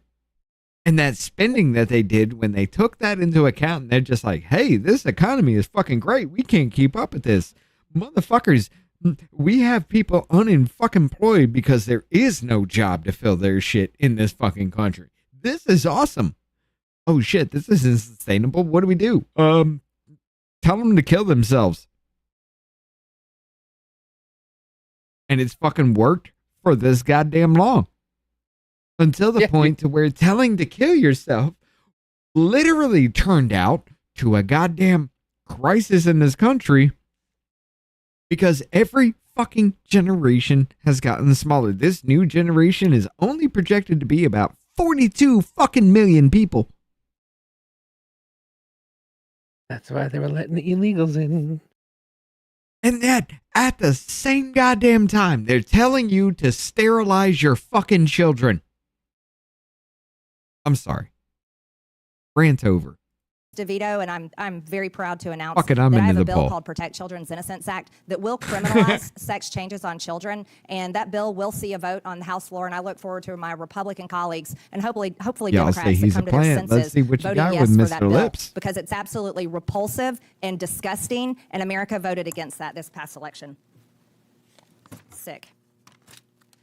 Mr. Dickerson, how do we implement cuts and appropriations moving forward to prevent these agencies from ever being able to fund these studies that promote the mutilation of children's bodies ever again? I think what you need to do is ensure those riders are included in the appropriations bills that are passed to clarify to the agencies that even though they have never actually received authorization for these, so they shouldn't have actually done it in the first place, but if they need that funding rider to restrict American taxpayer funds for going to those terribly divisive and harmful things. Yeah, permanently, right? Exactly. Thank you. Other egregious abuses of funds. A $10 million Department of Education grant to the Virginia Commonwealth University for faculty workshops on decolonizing the curriculum. A nearly $700,000 National Science Foundation grant to the University of Tennessee for Black and Latinx parents leading reform and advancing racial justice in elementary mathematics. A project that could provide a model for other communities and schools seeking to advance racial justice in mathematics and education. This is insane, absurd, and it's racist in itself. Math is math. A $500,000 EPA grant, green jobs, growing a new generation of environmental justice problem solvers. All of this stuff is far left ideology, and the American people should not be paying for it. It looks like my time's up. So with that, I'll yield to the ranking member, Stansbury, for 5. Thank you, Madam Chairwoman. As we get started here, we would like to show a brief video. Here we go. Sir, hands up. I'm Senator Alex Padilla. I have questions for the Secretary, because the fact of the matter is a half a dozen violent criminals that you're rotating on your hands off. I love this. I love this because I bring it up time and time fucking again. This motherfucker barges in there. He starts screaming. We've played the fucking video from what they were showing on the fucking news. This motherfucker barges in, tries to do the dick swinging shit, and they're like, no, you gotta fucking go. Because she was in the middle of answering a goddamn question, but because he's a senator, he gets to swing his dick? I'm sorry, that makes her look weak. But if this happens, he gets to play the fucking victim because he's a little bitch-made motherfucker anchor baby that needs to goddamn go, yet he's a fucking senator. Yeah, well, if they played it from the beginning, which, they're disingenuous cunts. Right. They would have known that she's in the middle of answering a reporter's question and he just starts barking out words because you can't really hear what he's saying. all you hear is him muttering in the background. Which means, and then it cuts. Which means this motherfucker barged into the goddamn doors screaming shit. This motherfucker didn't walk in and out of the background. No. Hold on. He swung that door open, flopped his dick out, and said, "I'm a senator. Bitch, answer my question."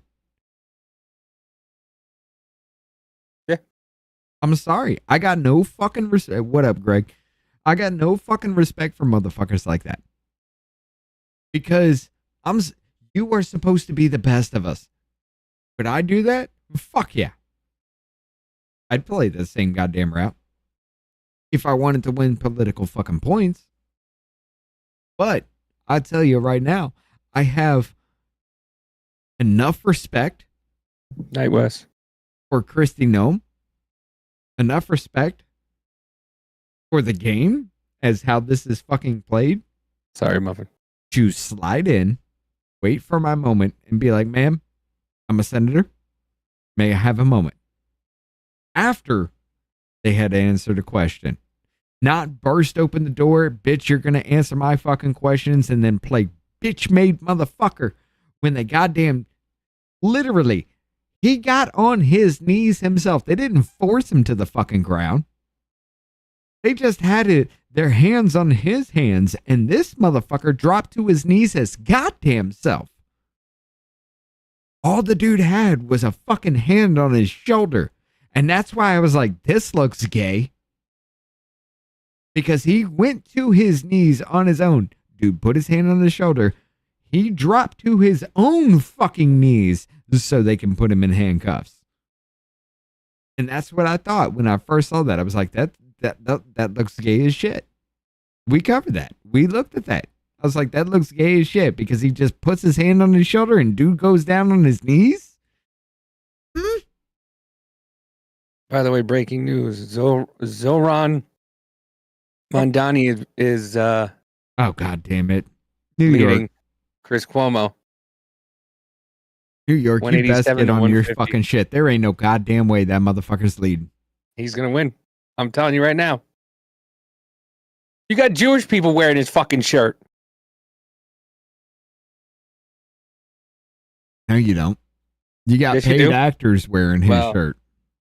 Anyway, yeah. Maybe they might be sewer Jew paid actors, but he was talking about whatchamacallit? State-run. Let's see, state-run grocery stores and yeah, everything. Your 15 fucking minute city, that's right there with him, and you're gonna fucking do it anyway because y'all motherfuckers don't want to wake up. Okay, fuck you. Let's go back. Go ahead.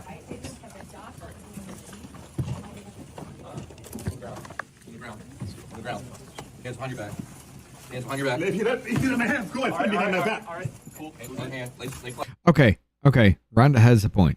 She wasn't answering a question. She was actually still giving her briefing at that fucking point in time. But let's go back to it because it does play it. Hands off. Hands off me. Hands off me. Oh, okay. I got my hands up. I'm doing something. Hands behind your back. Hands behind Gay? your back. If you don't have hands, go ahead. Gay? Yeah, all he said was hands behind your back. All he said was hands behind your back. One hand. Lay flat. Lay flat. Other hand, sir. Other hand. Do you not know how to lay flat? Oh, you just want to make it look like you're trying to struggle because this is what you fucking wanted? Yeah. For political points? No, there ain't a goddamn way, Brett. I'm sorry. I'm sorry, made the brother. circuit. There ain't no way. Then he made the circuits. Then he went around and he went in front of Congress and whatever. And crying. I was handcuffed. Senators shouldn't be handcuffed. When you're acting like a cunt. This is why you get shit like movies like fucking Sin City, where the senator was out there motherfucking killing people just because he didn't like them. When you give that kind of fucking control to where you can't even be cordial enough to let somebody finish before you come swinging your fucking dick, all for political fucking points. Let's not get that wrong. But wait, Richard, Didn't they go into a certain former president's house? They raided it, kicked in the door, because he had confidential paperwork that they left. Told him to lock up, and he said, "No, you put it behind your own goddamn lock and key." Then the FBI later came in, cut that fucking lock that they put under lock and key, and said he put it behind a padlocked door. And then they threw confidential fucking envelopes on top of it before they took pictures of it. But yeah, they went in, they arrested a president. Yeah, they didn't arrest the president. Well, eventually they did. They raided the president, and then they spent goddamn hundreds of fucking billions of dollars of your fucking money prosecuting for something that never even fucking happened. And by the way, the Letitia James shit, looks like that bitch is already guilty of the same goddamn shit that she was going after him for. Kind of looks like a projection, right? Mm-hmm.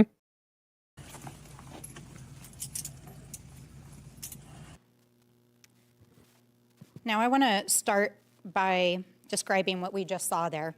Okay. For any of the American people out there who have not seen this video yet, nobody has. United States Senator Alex Padilla. Okay.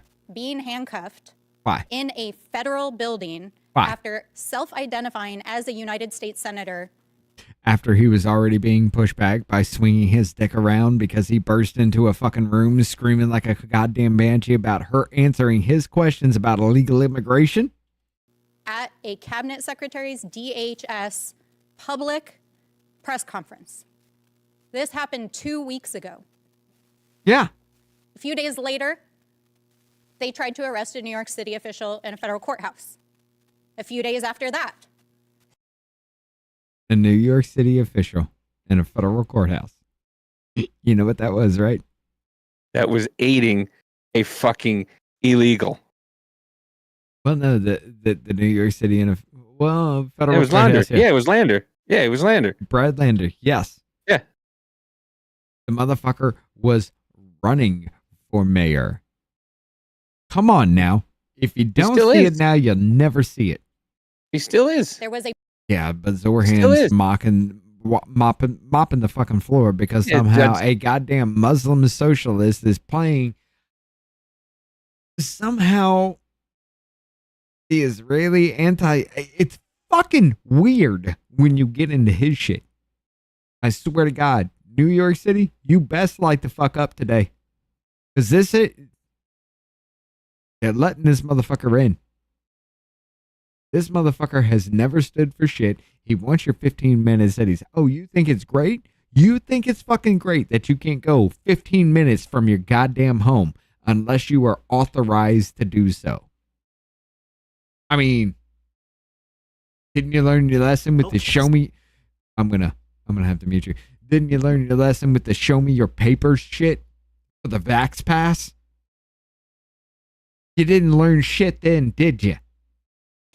This is what he wants for New York, by the way. Go ahead. Grocery prices are out of control. The cost of eggs and milk has skyrocketed. Some stores are even because using of your shit pricing, jacking up the cost over the course of a day, depending on what they can Pause. get away with. It doesn't.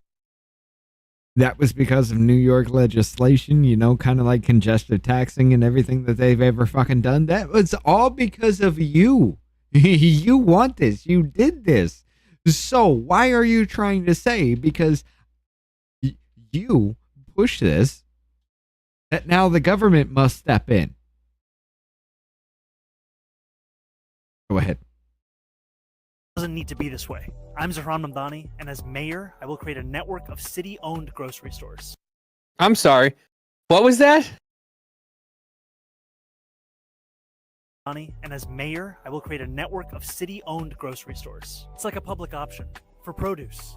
We will redirect city funds from corporate supermarkets to city-owned grocery stores whose. So the city is going to own your grocery store. They tell you what you can eat and what you can't. They tell you what you can have and what you can't have. Sounds like bread lines to me. Yep. Mission is lower prices, not price gouging. These stores will operate without a profit motive or having to pay property taxes or rent, and will pass on those savings to you. Grocery prices? So no property taxes and no rent. Until they can tax the fuck out your food, because that's something they offer you. They can tax the fuck out your food until that becomes so goddamn profitable to them, because eggs may drop to 97 cents a fucking a dozen, but yet they're still going to charge you $4 a dozen, because fuck you, New York. Oh, look who he's having Ask lunch with. Los Angeles about that goddamn question. Look who he's having lunch with. Alexaurus? No. Oh, that's not that. It's Hassan. Hold on. Bring that full screen.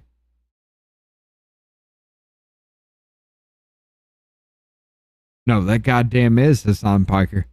Yep. Motherfuckers. Y'all are too goddamn stupid to exist. Nuke New York City right the fuck now.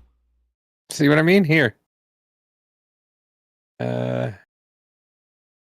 Yeah, there's your bitch. The strong lib bitch.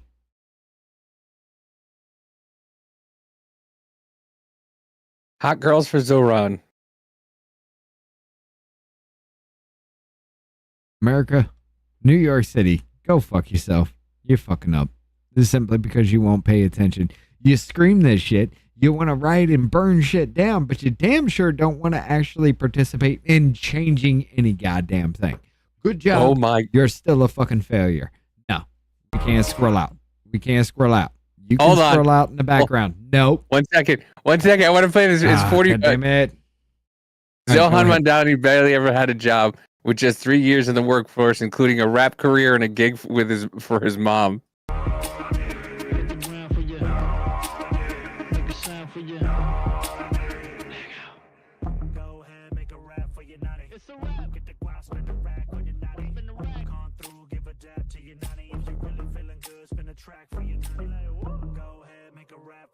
It's a rap. Get the guap, spin the rack on your nanny. Spin the rack on through, give a dab to your nanny. If you really feeling good, spin the track for your nanny.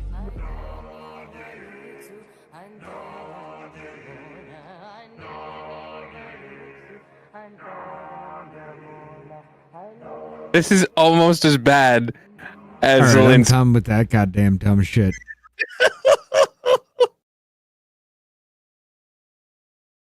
This is Jasmine Crockett tongue hanging out in the halls of Congress kind of shit. Good luck, New York. Go fuck yourself. A politically luck, bro. motivated assassination of a state legislator in Minnesota. This is not normal. This is the sign of an authoritarian approach Your to boy, governance Road that Boy. is What threatening up? our democracy and our people. So we can sit here today and debate government efficiency. We can sit here and listen to lies from both our Yeah, Roy colleagues Boy, and exactly. from witnesses about what has been done by former and current administrations. But what is happening in this country right now is not normal. Yeah. What they are trying to do through the budget is not normal. What, you mean making sure that we bring in more than we fucking spend? That's not normal? I don't understand what the fuck your brain is on about. Goddamn, change your tampon, bitch. That is the fiscal fucking background of everything here in a fucking America. If you spend more than you will ever make, you will always be broke. You will always be in debt. And this shit will always come until you are buried in the fucking ground. And you pass your debt to everybody else because they need their fucking money. And this is bitches telling you saving fucking money is not goddamn normal. Spending shit, not spending shit like on Netflix or anything else, that any bullshit that you may have when you come across a financial hardship. Not spending money to somebody like us. I get you. 100% fucking agree. But she's telling you it's not normal to do that. Yeah, I had to cut everything. The only thing I have a subscription to right now is YouTube Premium. That's it. I had to cut Netflix. I had to cut Max. I had to cut Paramount. I had to cut everything because we can't afford it right now. Right. Because I haven't got paid in a fucking month. But doing that is not everything. fucking normal, Davey. I know. You must spend at the fucking level you will always spend at. And cutting anything out of your life that you may just, I could do without right now. That's not normal. This is fucking disgusting. Yeah. The rescissions package that they're trying to shove down your throats right now with $9 billion in cuts is not normal. It's not the programs that they're describing. They want to dismantle the United Nations. They want to defund NATO. They want to defund programs that keep children fed across the world. Dismantle the United Nations. Cool. Didn't we give a lot of money to the United Nations who caused this immigrant problem? The kids around the world aren't our fucking problem. Sorry. It's not even the kids around the world, brother. Did we not fund NATO for these motherfuckers to write up a goddamn paper saying, fund the United Nations for these motherfuckers to write up a goddamn paper saying, hey, flood your country with illegal immigrants to make up for the fact that you told your country to kill your fucking kids. Mm-hmm. We funded that shit. We fund NATO more than any other goddamn country ever has. We pick up their fucking tab. And then we defend them when they have a goddamn problem after we have fed these motherfuckers. And then just like Ukraine, when you give them $100 and something billion, you have this cocksucker come here and say, we need more money. If you don't give us more money, then you guys are going to have to suffer the consequences. You guys are going to end up suffering the consequences if you don't give us more money. A, go fuck yourself. B, go fuck yourself. C, go fuck yourself. D, you shouldn't have bombed your own goddamn citizens in 2014 then. I'm sorry, artillery strike. Just because they said we were Russian, we want to actually vote to be part of fucking Russia. Y'all motherfuckers literally set shells flying on your own fucking people. Which is why they moved in 2014. Go fuck yourself. They're trying to defund programs that have saved literally hundreds of thousands of lives of people in countries across the planet. And we just heard witnesses here just a few moments ago say that they're not satisfied with what they've already done and the damages that they're already doing. They want to go after entitlement programs. That means your Social Security. That means Medicare. That means they're going to come for your programs, the programs that are... They're going to come. They've been doing this for fucking... They've gone goddamn past Medicare with their shit, but they're still focusing on Medicare. They're cutting your Medicare, ladies and gentlemen. They never fucking touched it. They just cut all the motherfuckers that shouldn't receive payments because they're like 150 goddamn years old or something like that, and they're still getting paid out. That's what the fuck they cut. But they're coming for your Medicare. Life-saving, that sustain people as they age, the life-saving programs that make it possible for people with disabilities to live with dignity in this country. They are coming for those programs. Is it 1.5 still? So we're not going to sit here with and her, pretend like what's happening in this hearing is normal at a time when this administration is using DOGE to enact an ideological agenda against the American people while they're out there trying to arrest U.S. senators and members of Congress. Good. Because this is not okay. This is not okay. It's not okay to hold you accountable for your own bullshit. We all agree that we should cut waste. We all agree that there should be bipartisan pathways forward to make the government operate in a modern manner. But that's not what this enterprise is all about. This enterprise is about consolidating power and endangering the lives of people that they disagree with, including people who ask questions, doing their jobs in public settings. And if they will do that to a United States senator, what will they do to the rest of us? So we're gonna sit here today and normalize this the same goddamn motherfucking thing, bitch. I'd have been thrown to the ground. I'd have been roughed up. I'd have been body slammed all over the fucking place. But because he's a U.S. senator, everybody needs to suck his fucking dick? We're just not. We're just not going to do that. And with that, I yield back.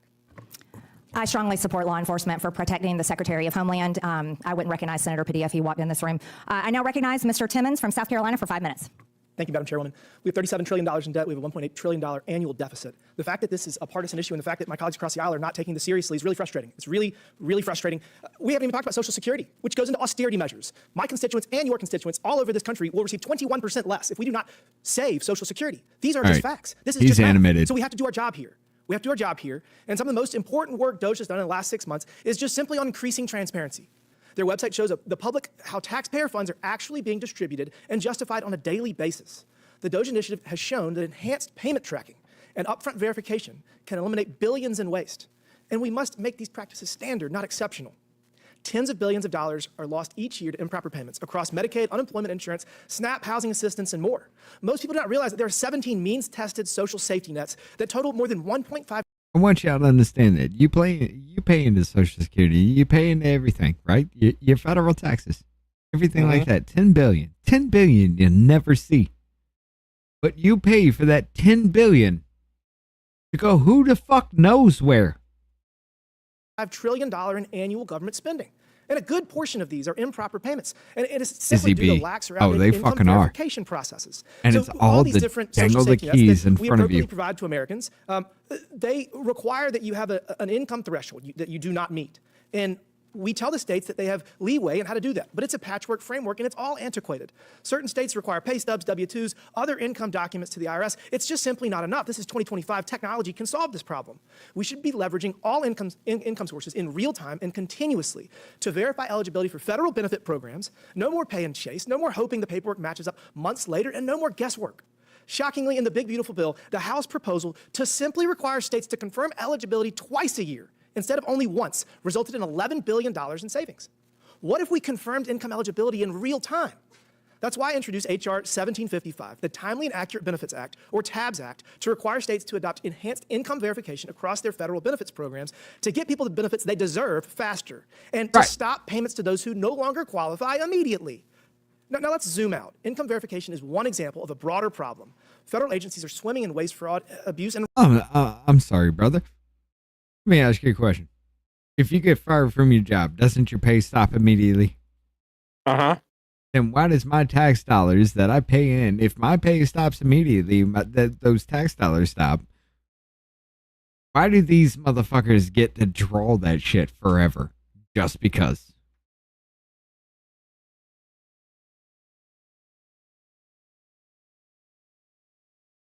redundancy, and thanks to DOGE, we now have a public-facing receipt book of over $180 billion in identified savings. From unnecessary grants to absurd leases to federal offices with no measurable output, DOGE is shining a light on the insane bloat of our frivolous spending. And again, this is critical work that must be done. We have $37 trillion in debt and run a $1.8 trillion annual deficit. Our social safety nets... Marlene took a shot at you. What's the TABS Act? Not at the bar? What? I mean, that would be me. Will fail if we do not make appropriate changes to save them. Mr. Lips, DOGE is attempting to overcome barriers to data sharing among and within agencies to enhance fraud detection. Isn't the inability to cross-check databases a problem historically in identifying fraudsters? Absolutely. Thank you for the question, Congressman. It's important to look at the history around improper payments. That there was an executive order issued by President Obama establishing the do not pay system that the Treasury Department has been using to try and increase verification and tighten controls over federal payments. But that was more than 15 years ago, and we've seen hundreds of billions of dollars of improper payments reported annually over those past 15 years. It's important to know that the Treasury Department has been asking for help, asking for the ability to share information. A long time ago, the Social Security Administration couldn't share information about deceased Americans with the Treasury Department. That stopped for a few years. They can now do that. But there's a lot more that can be done. Wait, what? You can't tell me the Social Security Administration could not share with the Treasury Department that motherfuckers had died. Wait, what? That's surprising. No. But goddamn. I'm telling you, you got it wrong. done to share information between agencies to stop fraud and prevent improper payments. There have been bills introduced both in the Senate and the House to do that, bills by Republican members and Democratic members. I'm running out of time. Let me finish. So this is not a maybe. This is a must piece of legislation. We cannot continue down this path. My bill came from a Missouri pilot program that resulted in 17% savings. 17% of just Medicaid is $140 billion annually. Right. Annually. 17% across all social safety nets that are means tested is $250 billion. We are running out of time. We got to pass these pieces of legislation. We got to use You'll never technology know to make that sure in your we're being life, efficient with our tax ladies and dollars. gentlemen. With that, Madam Chair, I yield back. The gentleman yields. I now recognize Ms. Norton of Washington, D.C. for 5 minutes. What up, Stephen-O? I'm going Thank you, Madam fucking Chair. full speed with this one. Federal workers are essential, not just to the fabric of the District of Columbia, but to the functioning of the federal government and, in turn, to the well-being of every American. Federal workers How make sure does that this work? Social security checks go out on time. They provide health 'Cause he care to our veterans. talks like they a make fucking sure planes sloth. land safely. They make sure food and drinking water is safe. Their work is critical to functioning of the government and making sure people, Told you. families, and communities get the She talks like services and Nancy resources Pelosi. they need. The so-called Department Worse. of Government Efficiency's gutting of the workforce has meant the senseless, tragic, and irreparable loss of more than 100,000 public servants so far, each of whom has had their own life upended. You get like one Mr. Vito, question, bitch. what do we lose when we push qualified experts out of their roles serving the American people? Thank you for the question, Congresswoman. Okay, so I have to slow it down. DOGE's widespread staff cuts represent a huge loss of potential and talent from the federal workforce. As you said, many of these workers are located in D.C., but most are not. They're the people who make sure food is safe to eat, that Medicaid applications are processed in a timely way, that Social Security benefit checks go out the door. So far, we've lost thousands of these workers, and their loss is devastating not just to the communities in which they live and serve, but to the American public as a whole. Bitch, we got a bloated fucking force to do that goddamn shit in the first fucking place where everybody just doesn't want to do shit and feels like they can pull a fucking paycheck for nothing. Absolutely goddamn nothing. And you're going to sit there and goddamn tell me that getting rid of all these fucking people didn't shape up for the motherfuckers that actually wanted their fucking paycheck and didn't feel entitled just because they were a government employee because you couldn't get fired for random bullshit.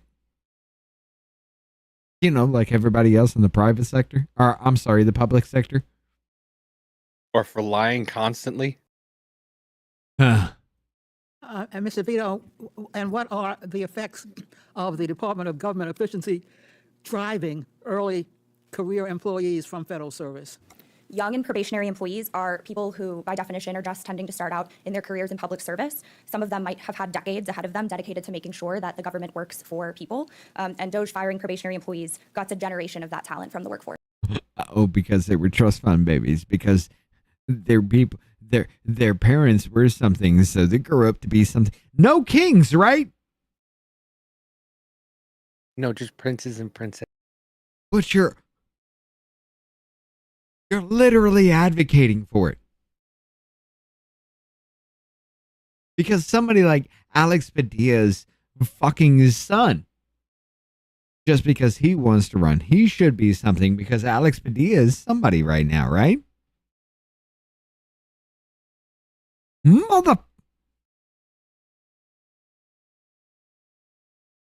don't know how much more I can prove it to y'all.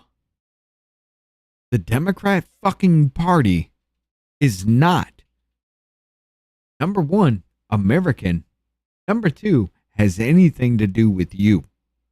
It has everything to do with making you their goddamn slave.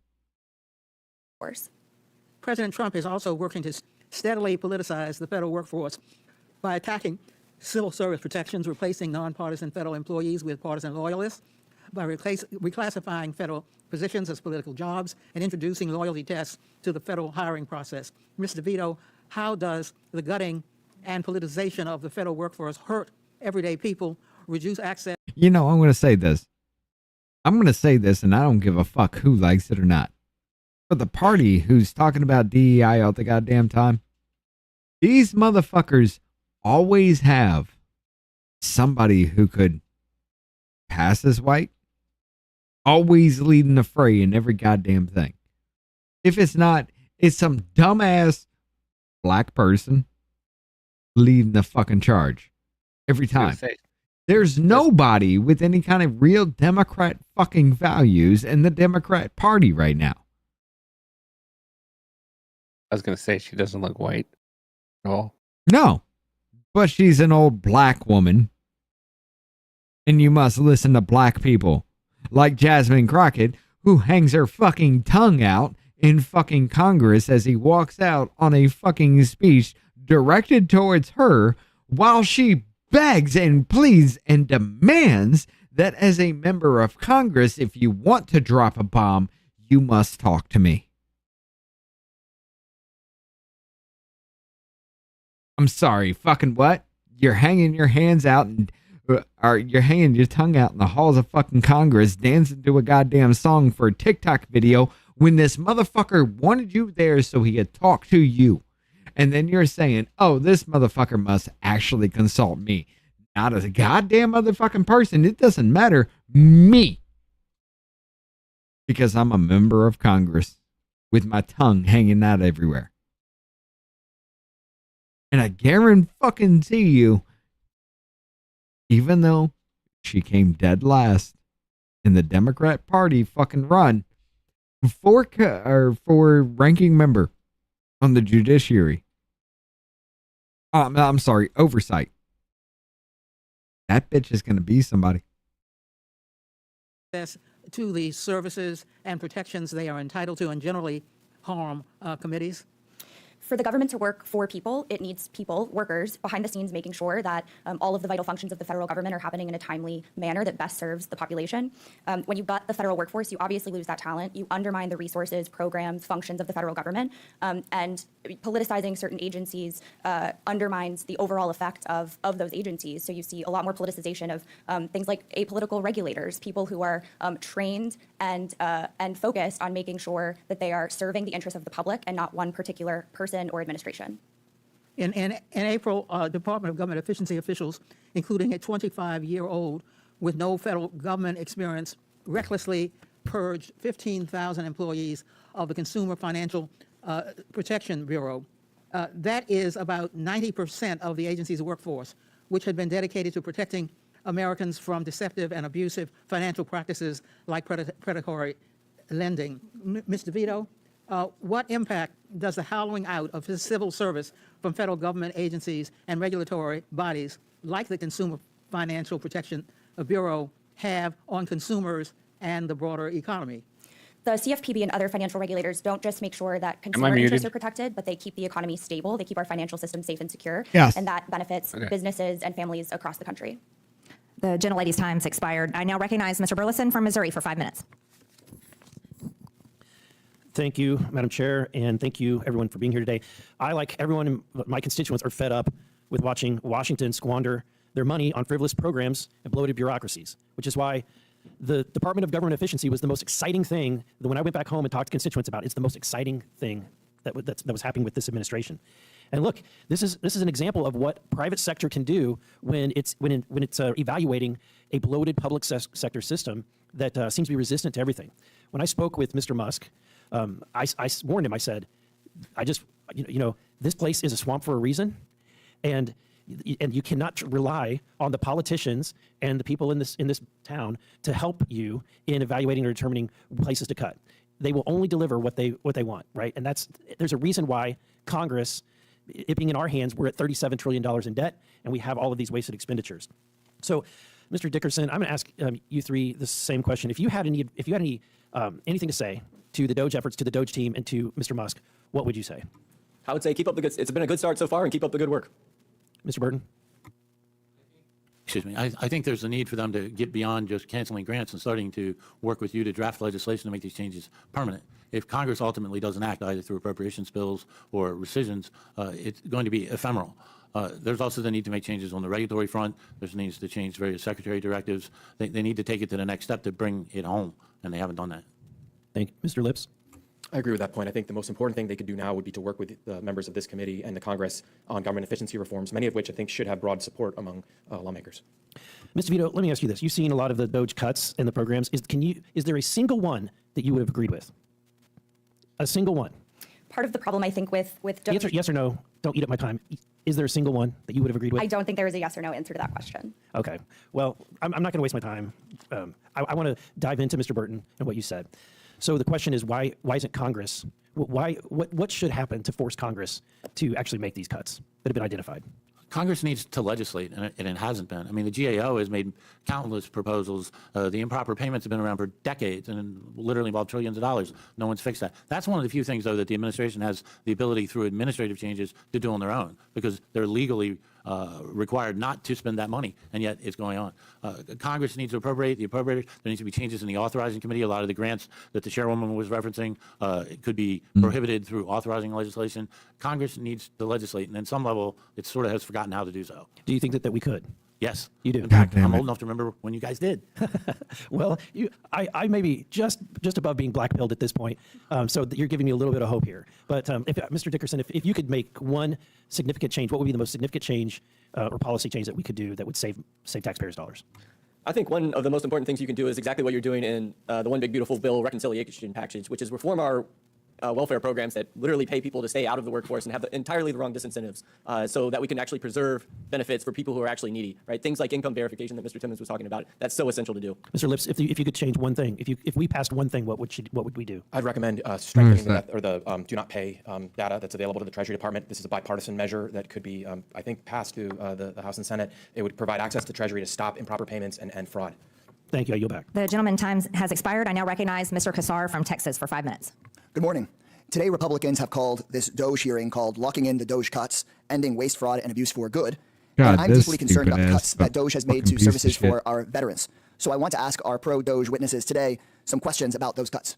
So, Mr. Lips, ProPublica reported that DOGE cuts have stalled life-saving clinical trials for our veterans with head and neck cancer, otherwise known as throat cancer. Can you tell me, are life-saving clinical trials for our veterans waste, or are they fraud, or are they abuse?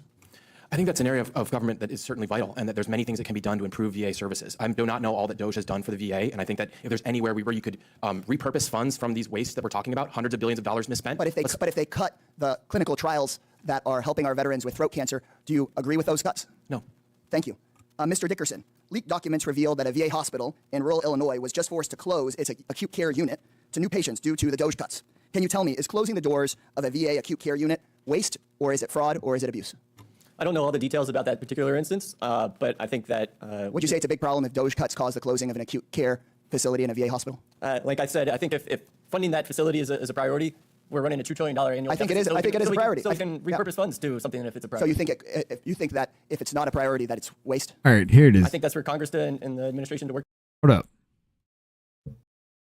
I was talking about how she was bragging about, we heard this shit from Jasmine Crockett about how she got her position because she said she's a black woman as a public defender, right?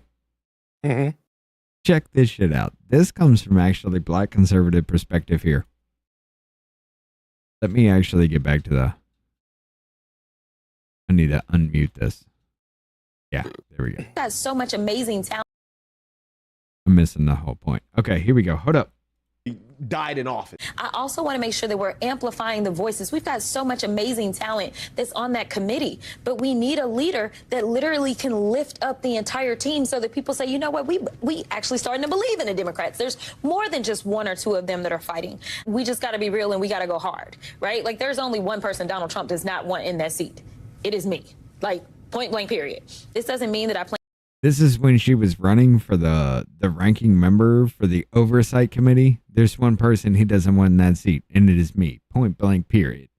Plans to be partisan in any way, but as a trained trial attorney, we're going to follow these facts. We're going to follow the evidence, and we are going to make it plain. I also think that we can't just say, well, we're in the minority, so we can't do anything. I don't believe in that rhetoric. I believe in fighting, and that's exactly what I've been doing. So, like, does this mean that we take the fight to their backyard? People may not be tuning in, so allow. Wait, didn't she say that it's my birthday? I want y'all to take down Elon Musk? Allowing me to go and do shadow hearings on the road where I'm going into Republican districts, and the people that are testifying are the people that have been impacted, whether they lost their jobs or whether they lost funding for Meals on Wheels or whatever it is, to tell their story so that their neighbors can hear them. And then they will know that we are listening, and we are not here just because it's election time. We are here because we actually want to heal this country. Last time this seat was open. hold up. You want to heal this country by going to the poorest of the poorest among us and telling their story. That's healing the country. But yet the poorest of the poorest among us know goddamn fucking well do advocate for illegals doing that same shit. Open, and there was a race within the Democratic caucus for this particular seat. Former leadership weighed in, and members weighed in to say that we don't want that person, we want this person. Do you have a sense now that the leadership maybe is going to take a different tact? Listen, you trying to beat around the bush. Everybody at home know what you're talking about. Nancy Pelosi weighed in. Nancy Pelosi weighed in, and she said, Okay, so Nancy Pelosi weighed in and said, this bitch ain't it. not that person, I want this person. Do you think she's going to weigh in this time? I think that she understands the challenges of what it is to rise through the ranks, even beyond kind of you having the qualifications and you being able to show the bona fides. You know, there's numbers that I mentioned in my letter for a reason.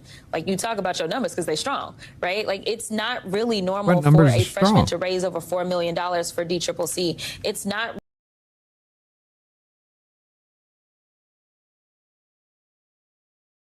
Because you raised money for something. You deserve this seat. Mm-hmm. Really normal for a sophomore. What? I did something, so I deserve it. Black woman in a safe Democratic seat to raise $1.7 million and become the In a safe Democratic seat. A black woman coming off a goddamn PLM, a black woman in a safe Democratic seat. It's not unheard of for me to raise, or it is unheard of for me to raise this money. Are you fucking stupid? 7th highest fundraising Democrat. Yeah. So basically. But yeah.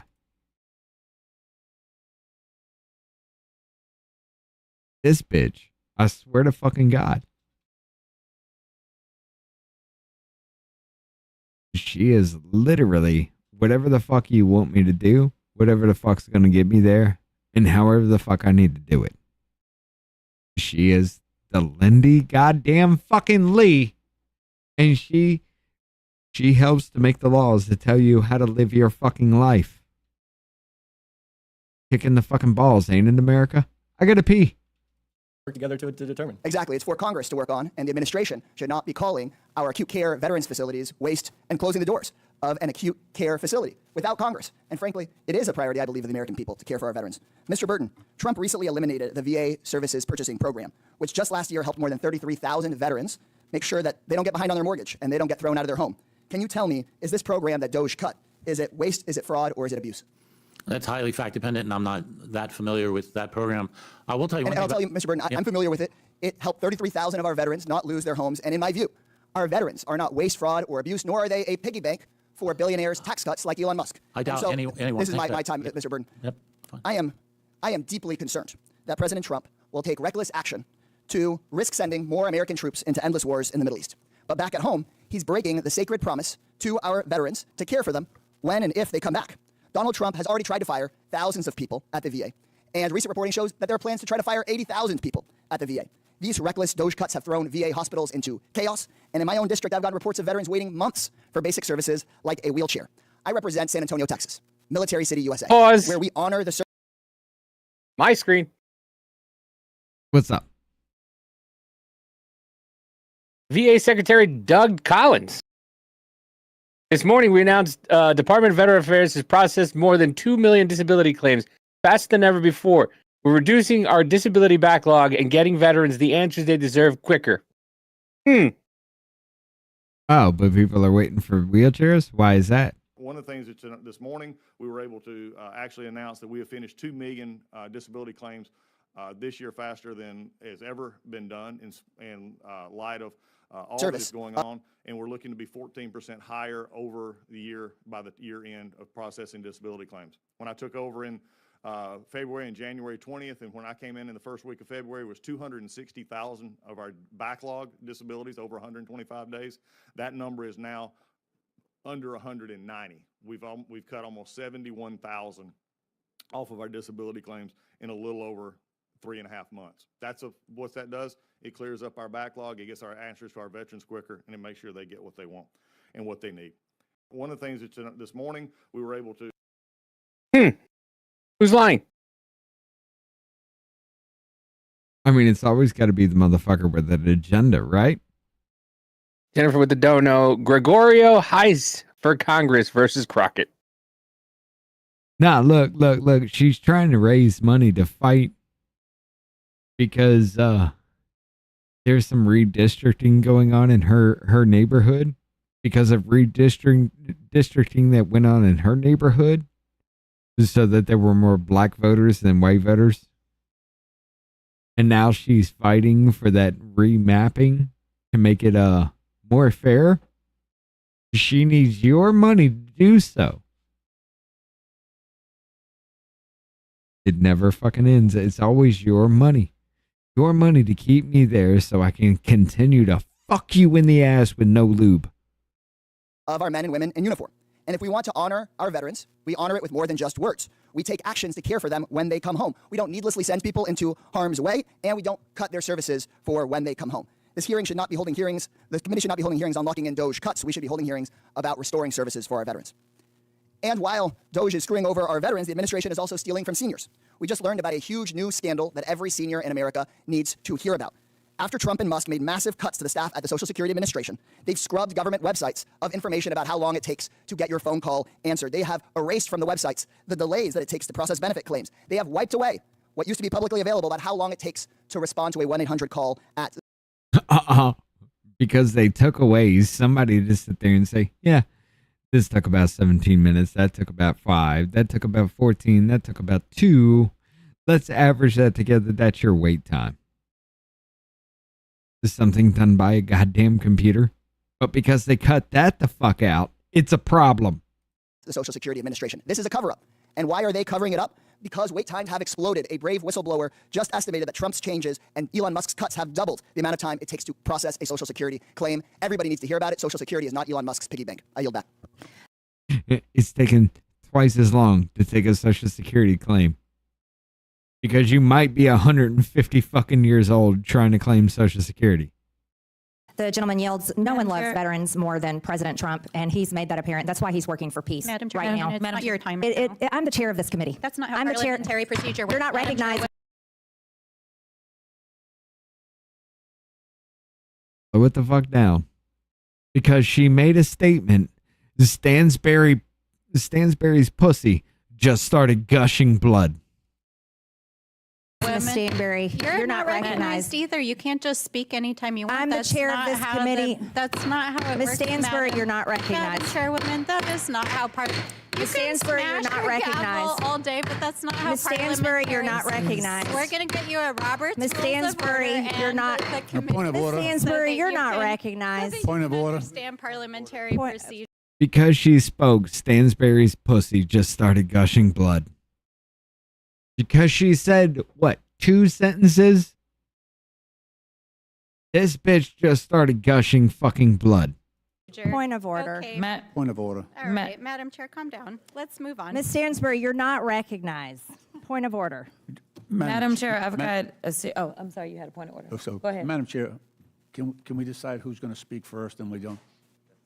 Absolutely. Meanwhile, this bitch just shoved something in her fucking mouth while she just said, bitch, why are you even talking? I'm the chair of this committee, and Mr. I know that, Mr. but- Gill from Texas There is you go. recognized for 5 minutes. There you go. Madam Chair, I had And then his pussy started gushing. unanimous consent. I was trying to. Without objection. Thank you so much. This is from Citizens for Responsible Reporting. DOGE's big illusion, the heavy cost of Trump administration's so-called cuts. I have another one. Trump administration scrambles to rehire key federal workers after DOGE firing. That's 4 hours ago. I have another one. How will we know if DOGE is succeeding? I have another one. How the Trump administration's DOGE cuts are harming women. I have another one. How Trump's DOGE cuts package could put GOP in a bind. Without objection, so ordered. I now recognize Mr. Gill from Texas for 5 minutes. Vampires don't bleed, but Thank you, Madam succubuses Chair. It do. never gets boring in here. And I'd like to say thank you to the witnesses for being here and for taking the time. Ms. DeVito, thank you for coming here. In your testimony, you said that Americans deserve a government that works for them, a government that makes their lives easier and more secure. Is that correct? Yes, sir. Great. I'd like to read through a couple of the grants that DOGE has pulled back, and I'd like to get your take on them. They pulled back a $1.5 million NIH grant to Morehouse College. It was called the Center to Advance Reproductive Justice and Behavioral Health Among Black, Pregnant, /Postpartum Women and Birthing People. Do you think that makes Americans' lives easier and more secure?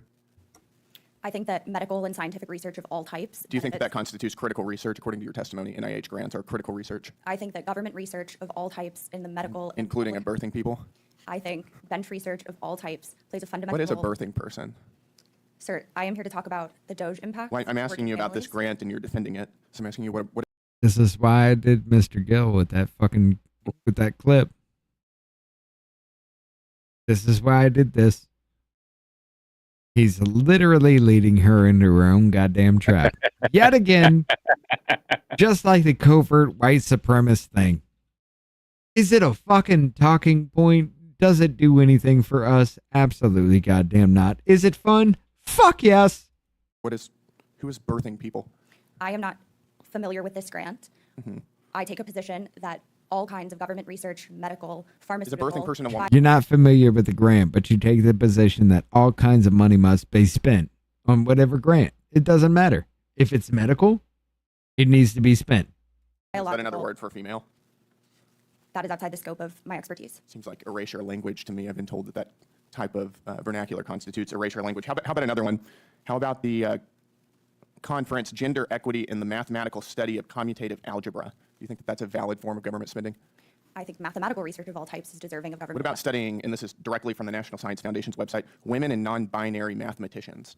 Again, I think all kinds of government investment should be dedicated toward mathematical. All kinds of government investment. You don't have any kind of limit on what we're spending our money on? Just everything? Is that your testimony? I am talking about DOGE. You brought up. So am I. This is a grant that DOGE cut. I am not familiar with this particular grant, but I think government investment in mathematical, biology. It's a sleazy ass fucking tactic, but it's working well. Let's do another one. This one is called hashtag Transcendent Health, adapting an LGB plus inclusive teen pregnancy prevention program for transgender boys. I can't even say this without laughing. Do you think that is a useful form of our tax spend? I am not familiar with that grant, but I think bench research, government investment in scientific and pharmaceutical teen pregnancy research, for transgender boys. Do you think that is a useful spend of our tax dollars? I think government investment in all kinds of scientific research is of the utmost importance. Including pregnancy prevention for transgender boys. Okay. Let me ask you, we can come back to this later maybe. It doesn't matter what it's for. As long as it's medical. We must spend it. God fucking damn. Okay. So I can say, I don't know, let's spend, what was it, 1.7 fucking million to see if lizards can run on treadmills because, yeah, they perspirate through their fucking skin, which was the finding of that, by the way. Or no, it was more than that. Wasn't it like 17 fucking million or something like that? Just to find out that lizards perspirate through their fucking skin. You support abolishing the filibuster still? I am here to talk about DOGE respectfully. Right. We could abolish the filibuster and get a lot of DOGE cuts through. And you've written at length on your Twitter about abolishing the filibuster. I'm just curious if you think that we should do that still. I did a lot of previous work on different topics because I am an economic policy expert, and respectfully, I'm here to talk about DOGE cuts. Okay, but we could abolish the filibuster and get DOGE cuts. This is totally germane here. Do you think we should? I am here to talk about DOGE cuts, not strategies for achieving more of them, but the harms that they have produced for working families. That's a convenient change of opinion. I noticed that most of your comments about the filibuster were during the Biden administration. But we can move on. Let's go back to some more of these grants. Do you think that we should be spending money on? I'm sorry, it was 1.6 million, not 17. 1.6 I million. am not at all familiar with that grant. It's a $500,000 NSF grant. Okay, I am not familiar with the subject matter or the But particular you're grant. defending these. Why are you here? I'm saying that I think the government You're pretty has- adamant against DOGE cuts, and I'm asking you if you support the cuts I think that there DOGE is has found. economic and medical, public health, communal. She's against the DOGE cuts. Because your money must be spent willy-nilly if it's everything medical. And now she's trying to justify the fact that this motherfucker's just like, bitch, you are retarded. Marlene, the benefits. sexual What about tension can be processed cut with a steroid knife. therapy, It's sexual. Vascular risk in the transgender female.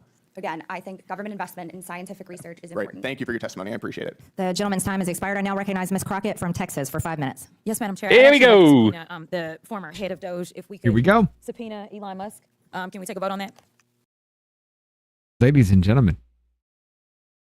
Ladies and fucking gentlemen.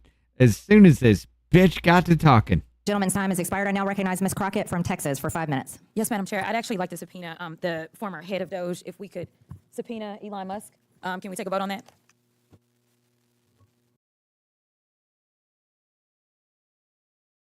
You're taking a vote on a committee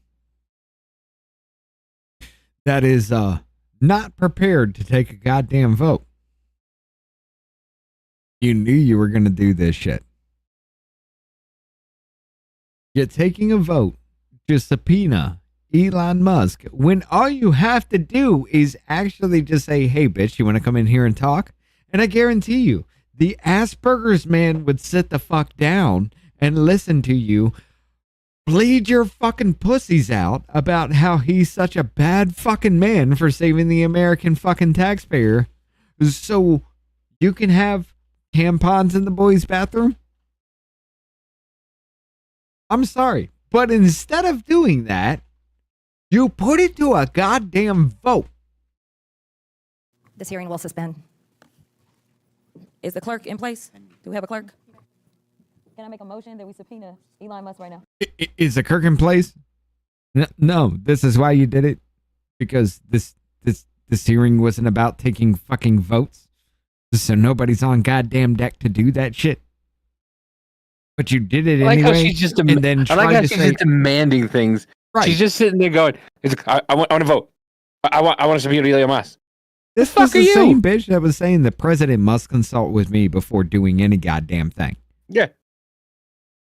But because you fucking knew, and you're going to make a goddamn scene because, oh, this makes Marjorie Taylor Greene look like she's not ready. Because there's no reason to take a fucking vote in this hearing. And because you want to spring that shit on there.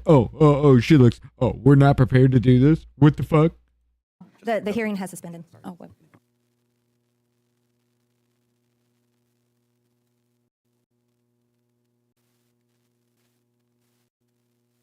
Point of order, Madam Chair.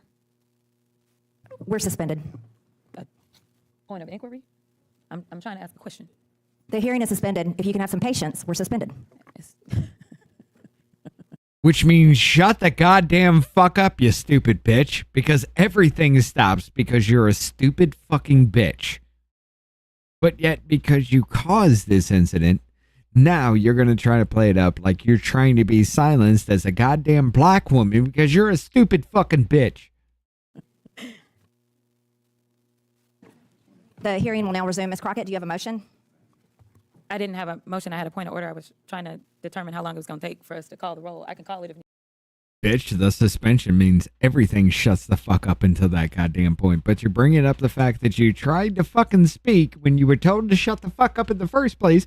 And now, oh, no, that wasn't the point of order. No, she was talking about with the reason why the committee was suspended in the first fucking place. Which means shut the fuck up.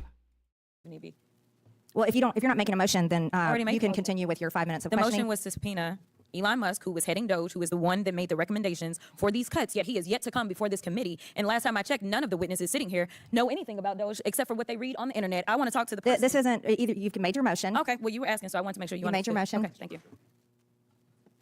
Mr. Burchett? Chair Lady, I'd like to make a motion to table that motion.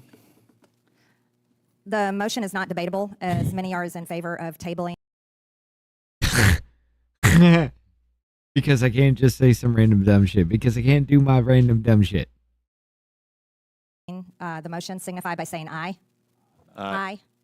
All those opposed signify by saying no. No. In the opinion of the chair, the yeas have it. Madam Chair, we'd and ask the for a motion recorded to vote. table is agreed to. A recorded vote is ordered. The clerk will call the roll. Yeah, call it. Okay. Yeah, call it. Stall everything out. Bring everybody in here pull them out of there, whatever other committee they're doing, because you want to subpoena Elon Musk so you can bleed your fucking pussy all over him and then cry because the motherfucker talks back.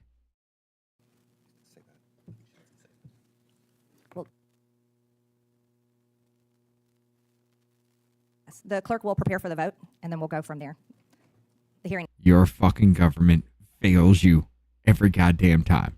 Because bitches like this think they can fucking do whatever the fuck they want to. And if you don't play ball, if you're not ready, if you don't do what the fuck they say, well, they're not voting for your fucking bill. Suspended.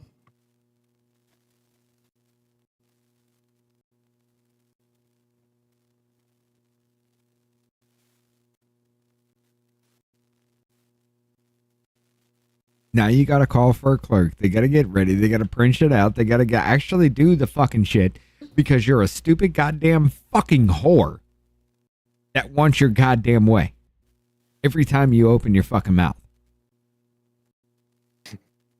Look how long this fucking takes. I'm just skipping by, ladies and gentlemen. I'm just skipping by because a fucking hearing that shouldn't have fucking taken a fucking clerk in the goddamn first place needs a clerk. Because this bitch, and she's not even there. Oh, now she's showing up. What am I waiting? The hearing will resume. A recorded vote is ordered. The clerk will call the roll. This is why your government can't get shit done. Mr. Cloud votes yes. Mr. Fallon. Mr. Timmons. Mr. Timmons votes yes. Mr. Burchett. Mr. Burchett votes aye. Mr. Burleson. Mr. Jack. Aye. Mr. Jack votes aye. Mr. Gill. Mr. Gill votes aye. Ms. Stansberry. Ms. Norton. Mr. Lynch. Mr. Lynch votes no. If she Mr. needed Garcia. a pee break, she would have gone Mr. out Mazar. and done that from the Mr. Crockett, very or Ms. fucking Puckett. beginning. Ms. Green. Yes to table. This right here was to set everybody that's listening from that point when she made that fucking move, because there was nobody there to record a fucking vote for a hearing that nobody was supposed to record votes for, because she made that fucking move. This goddamn hearing saw a drop in viewership because they're like, goddamn, I gotta wait now. Mm-hmm. And that was the fucking point. Mm-hmm. The clerk will report the tally.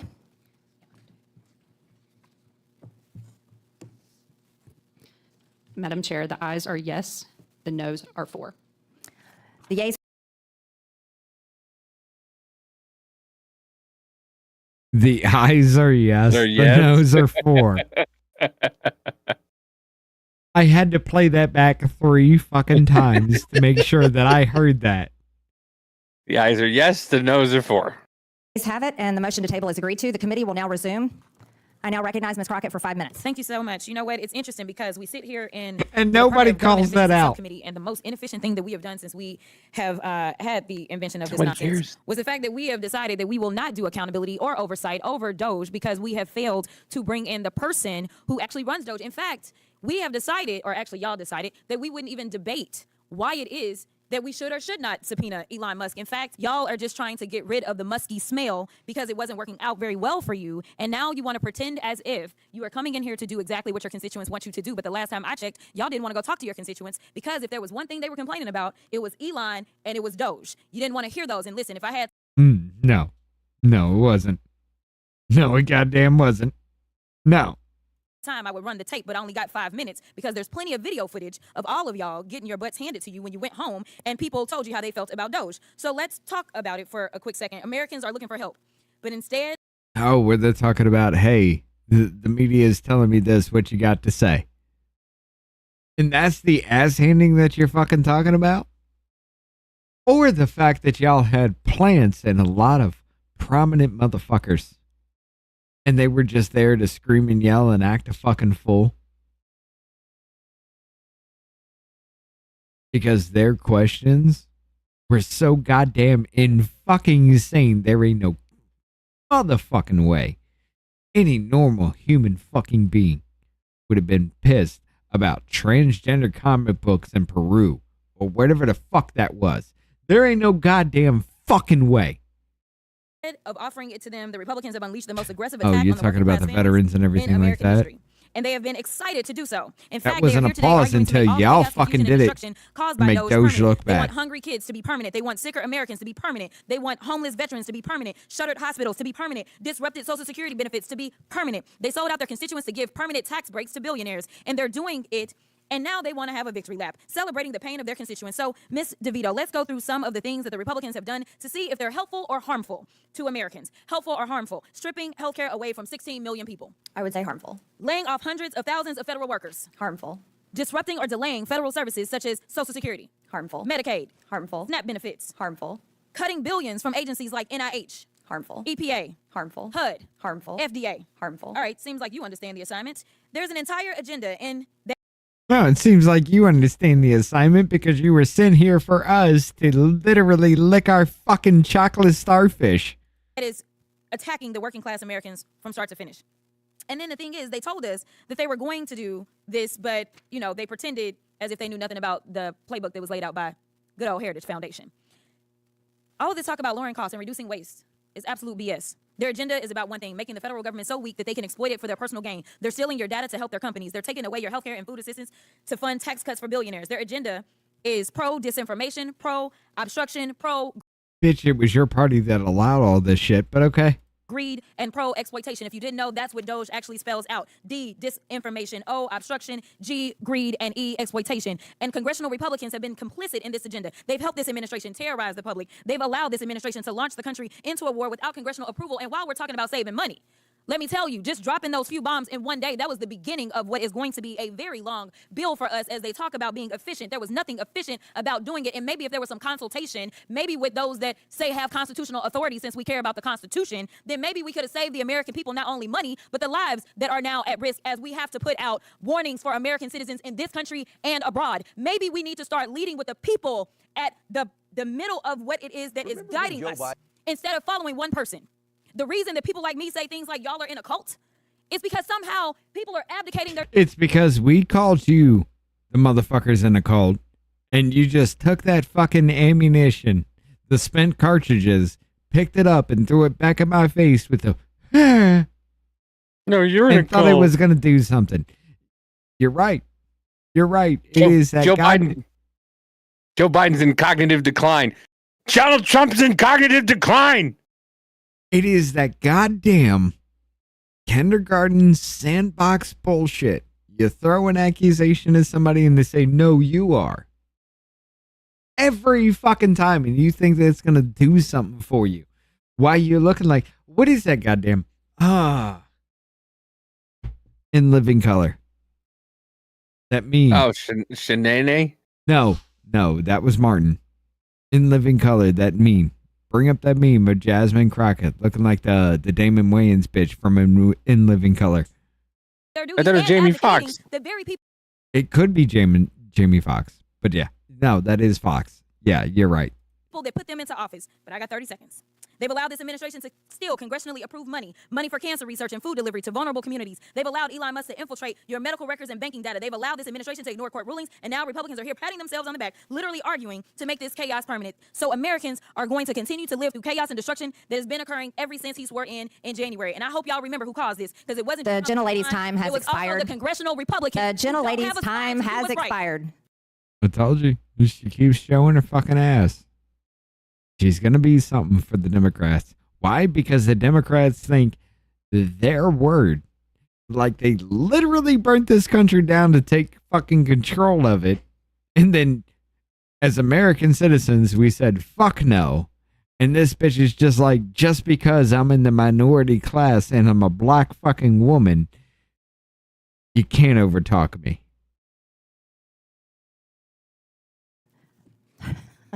I now recognize Mr. Burchett from Tennessee. My screen. Thank you, Chair Lady. I would remind. Hold up.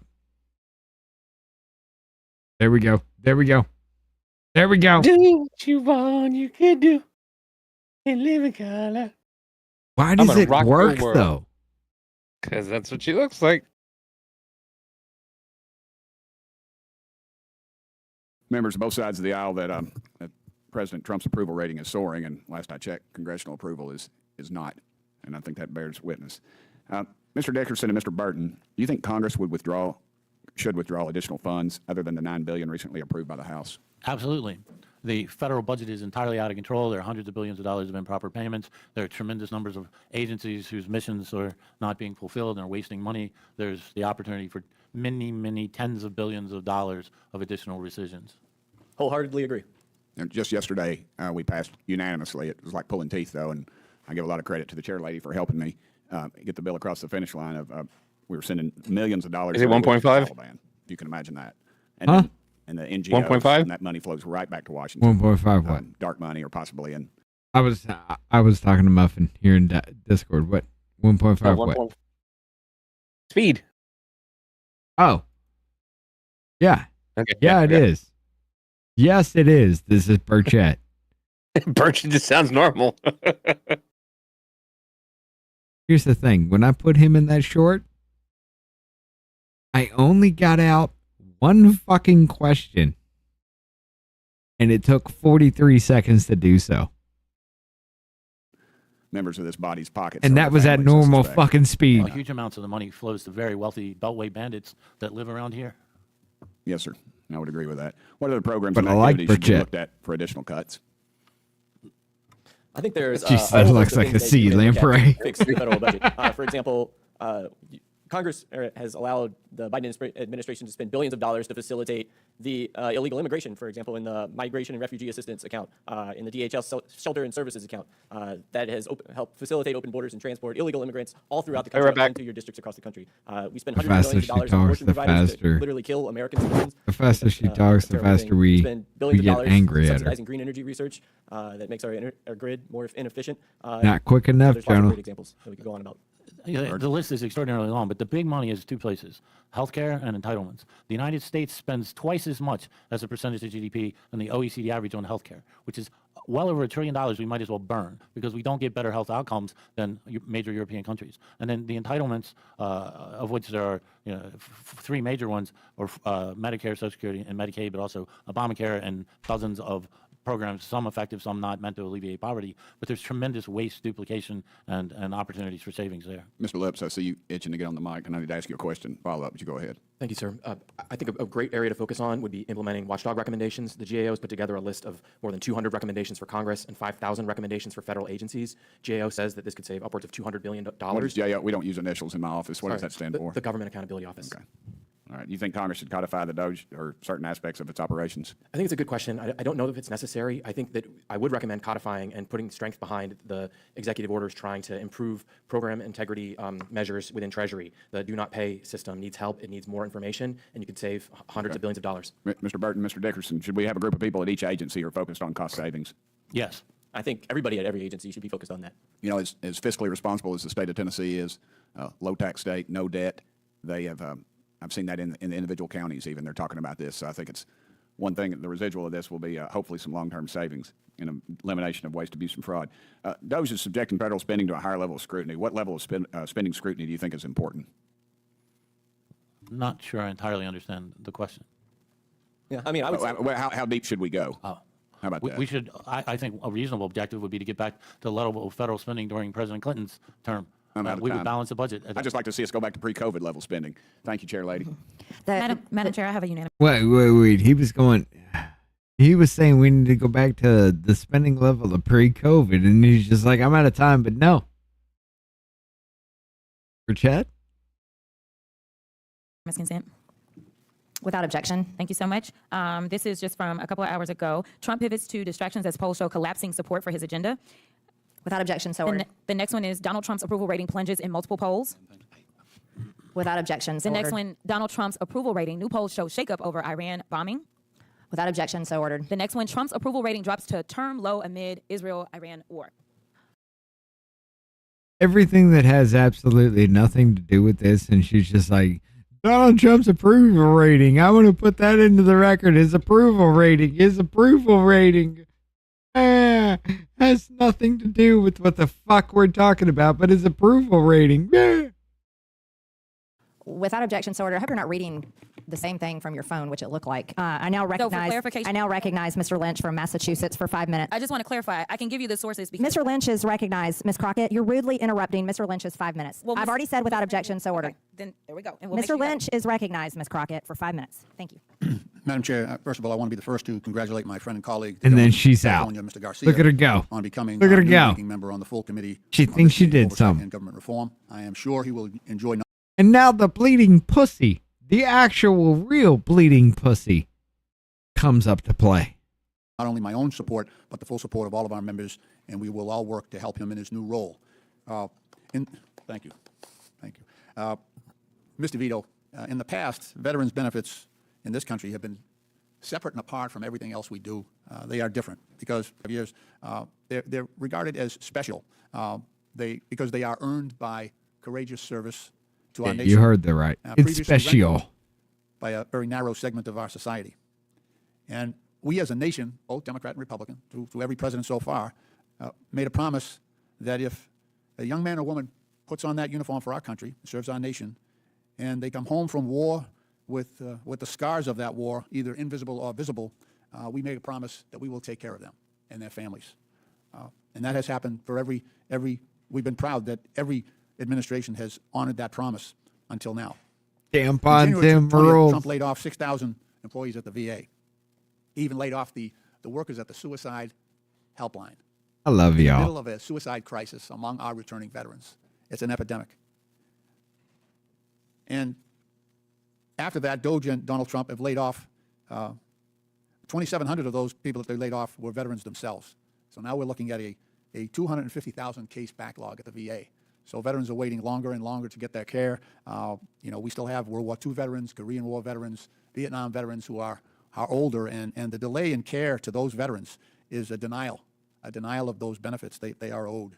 I have a UC, Madam Chair, unanimous consent request from ProPublica magazine, which the headline is Internal VA Emails Reveal How Trump Cuts Have Jeopardized Veterans Care, Including that of life-saving cancer trials. Without objection, so ordered. Thank you. The email itself, these are VA internal emails, and it notes that this is between folks at the VA talking about the cuts. The email says that more than 1,000 veterans will lose access to treatment for diseases ranging from metastatic head and neck cancer to kidney disease to traumatic brain injuries.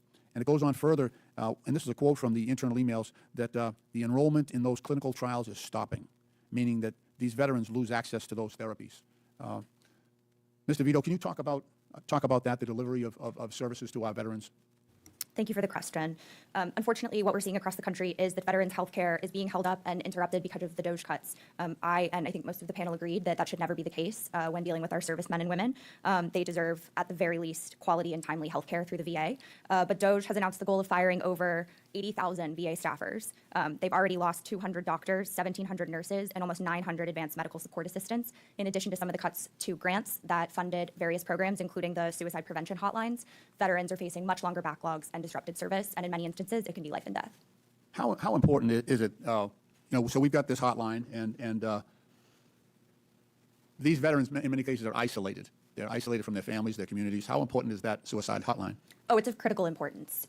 Veterans are a population that are at heightened risk for suicide, so making sure that they have all kinds of resources at their disposal is of the utmost importance. Thank you. Madam Chair, I mean, that just sounded like everything of a goddamn talking point. They're just taking everything as surface fucking level. Not a goddamn bit of it literally played off into any fucking thing. He's just like, hey, what happens if we do this? Hey, what happens if we do that? Thank you. I yield back. The gentleman's time has expired. I now recognize Mr. Jack from Georgia for 5 minutes.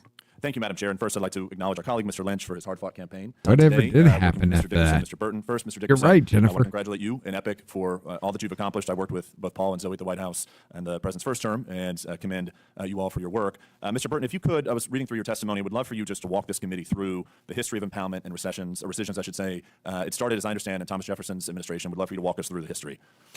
The earliest impoundment that I know of was by Thomas Jefferson. The Congress appropriated money to build some gunboats. Peace broke out, and he chose not to build the gunboats. So he, in effect, impounded the money and sent it back. to Congress. That's been going on for a very long time.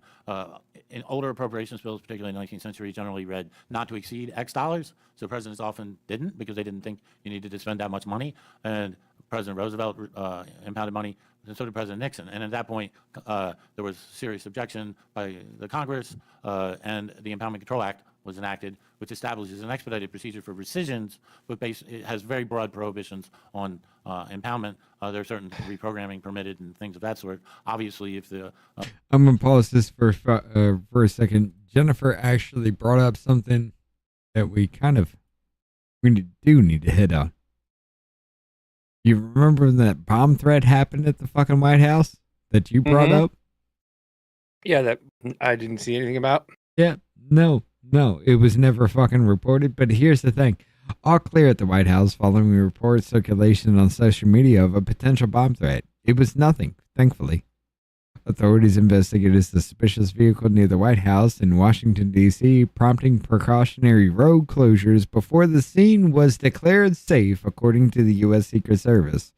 The Secret Service Uniform Division, MPD, investigated a suspicious vehicle 15 the Metropolitan Police Department. Fucking words. Metropolitan Police Department explosive ordnance disposal team responded and since declared the scene safe, according to the Secret Service. Unconfirmed reports circulating at the time suggested a possible bomb threat and indicated that several nearby blocks were evacuated, but these details were never confirmed by law enforcement or other officials. Oh, because they didn't release information. Yeah, that's it. Because they didn't release information, you never heard a goddamn thing about it. I gotta pee. As with improper payments, if you can't spend the money, that's fine. The president should do that. So the rescissions process, however, is somewhat cumbersome, as you probably just discovered. It could be streamlined and made better, but nonetheless, Jennifer. That's the general requirement today. And one thing that stood out to me in your opening testimony and your testimony throughout this hearing is you mentioned the work that Speaker Gingrich and President Clinton undertook. Yes. So in your estimation, is our committee's work an extension of what was successfully done in the 90s to rein in spending? Yes and no. I mean, the effort in the 90s was very broad. The Clinton administration was serious about improving government administration. They resisted some of what the Gingrich Congress wanted to do, but ultimately there were serious, very hard negotiations, and they reached an agreement. President Clinton signed legislation that substantially reduced federal spending. And there was a tremendous amount of legislating going on throughout the Congress, not just in one committee, but committee by committee by committee by committee. There was a lot of legislating done, a lot of markups, a lot of investigations, a lot of hearings. It wasn't just one hearing like here. There was systematic throughout the Congress and in government and the executive branch. Thank you. Mr. Dickerson, if we could spend a little bit of time in the remaining time we have left talking about improper payments. The first hearing our chairwoman convened was on the troublesome improper payments we discovered over the last 4 years of the Biden administration. Would love for you to touch on some of the challenges we face with respect to verifying identity, with respect to payments that are going out the door.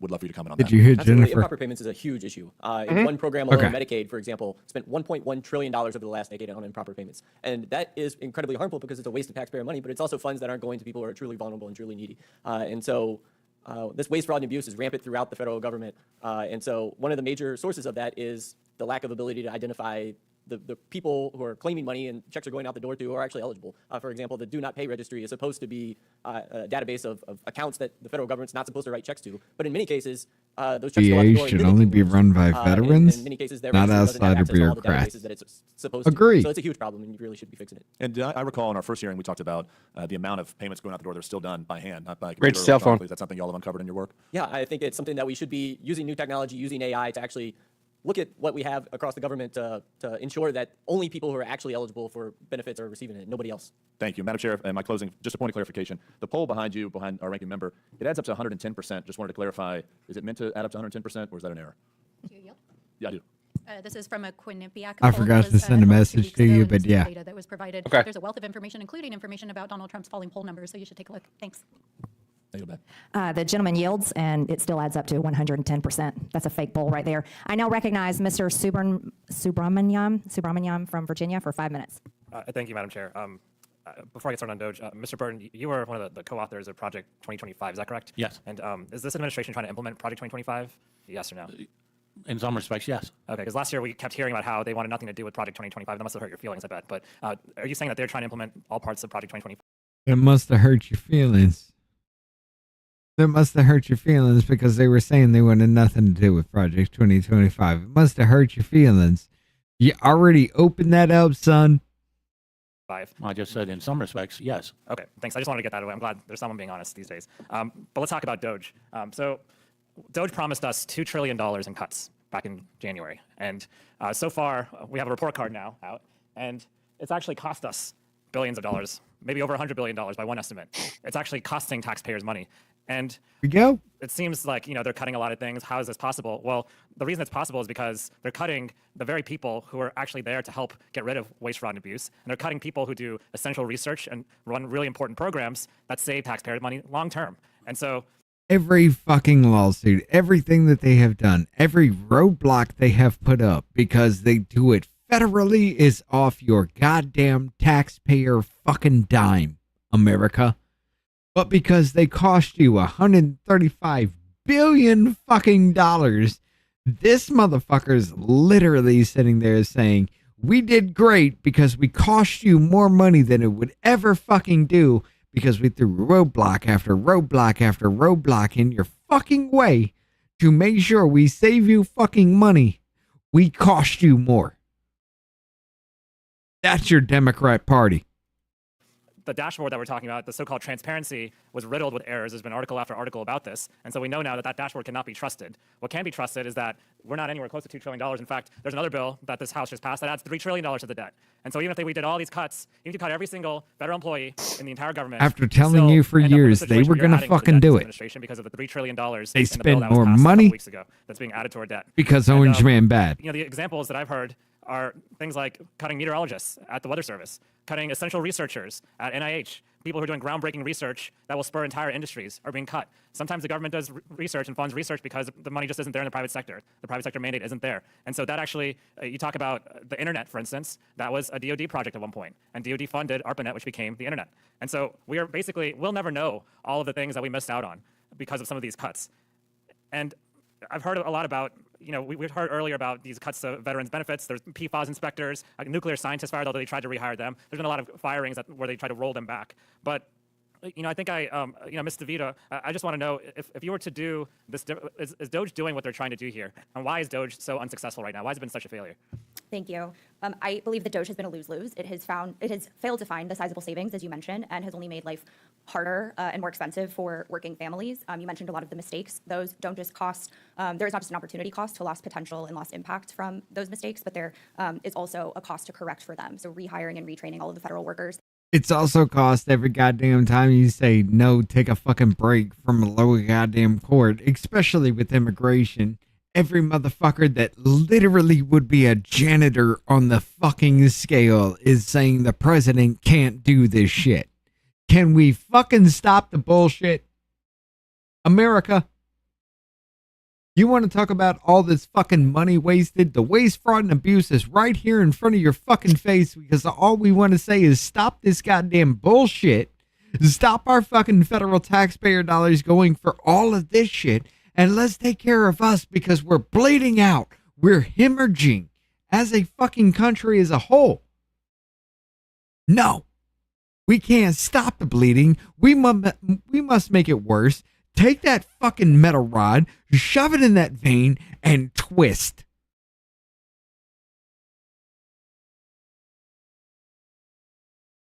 Tell me why the fuck treason is not on the table. So is DOGE on track to save us money? Is it going to save taxpayers money long term? No. Why is that?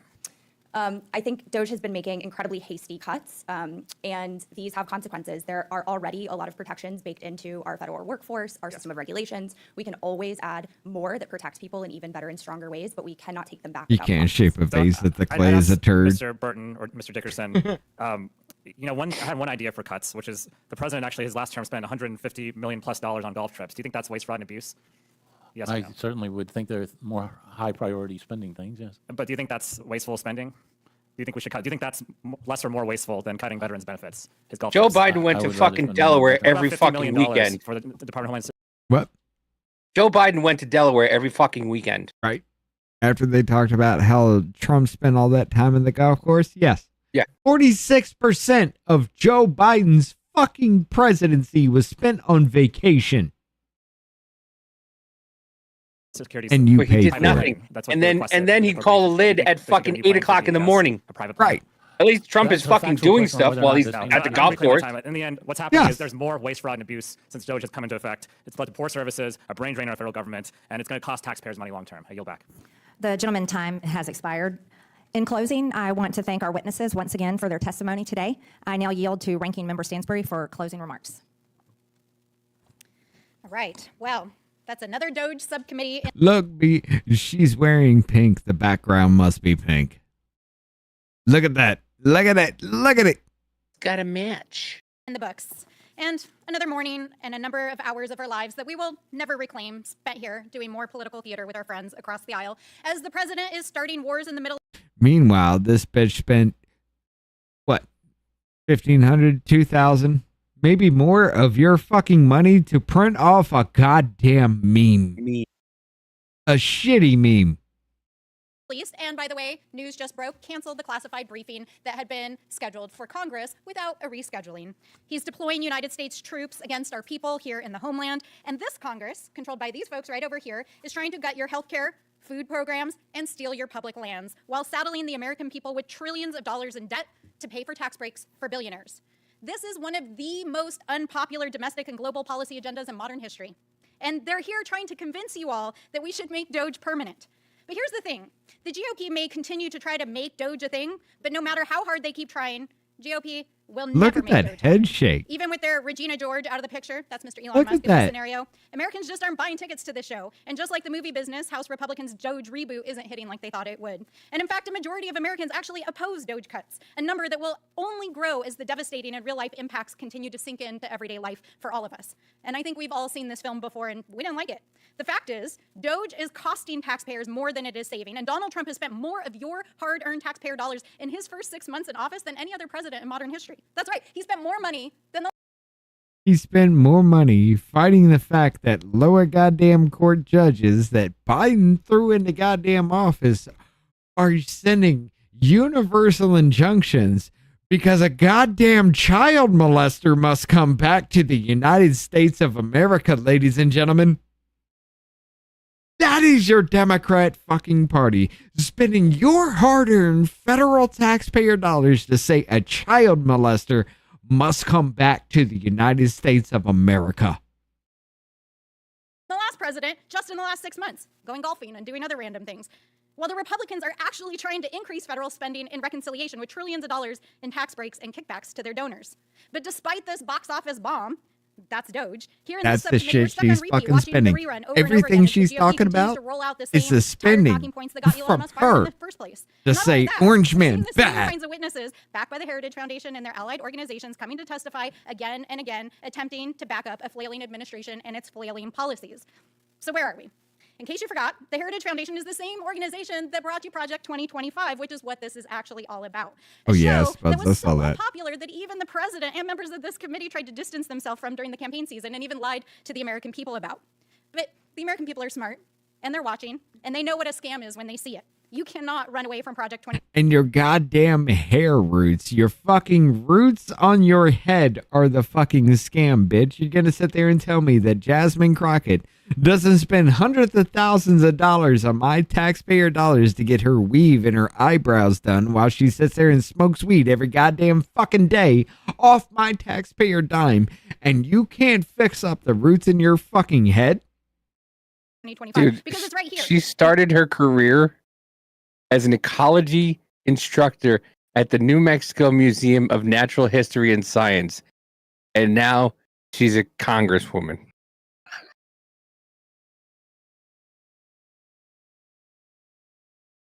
She was a tour guide at a museum.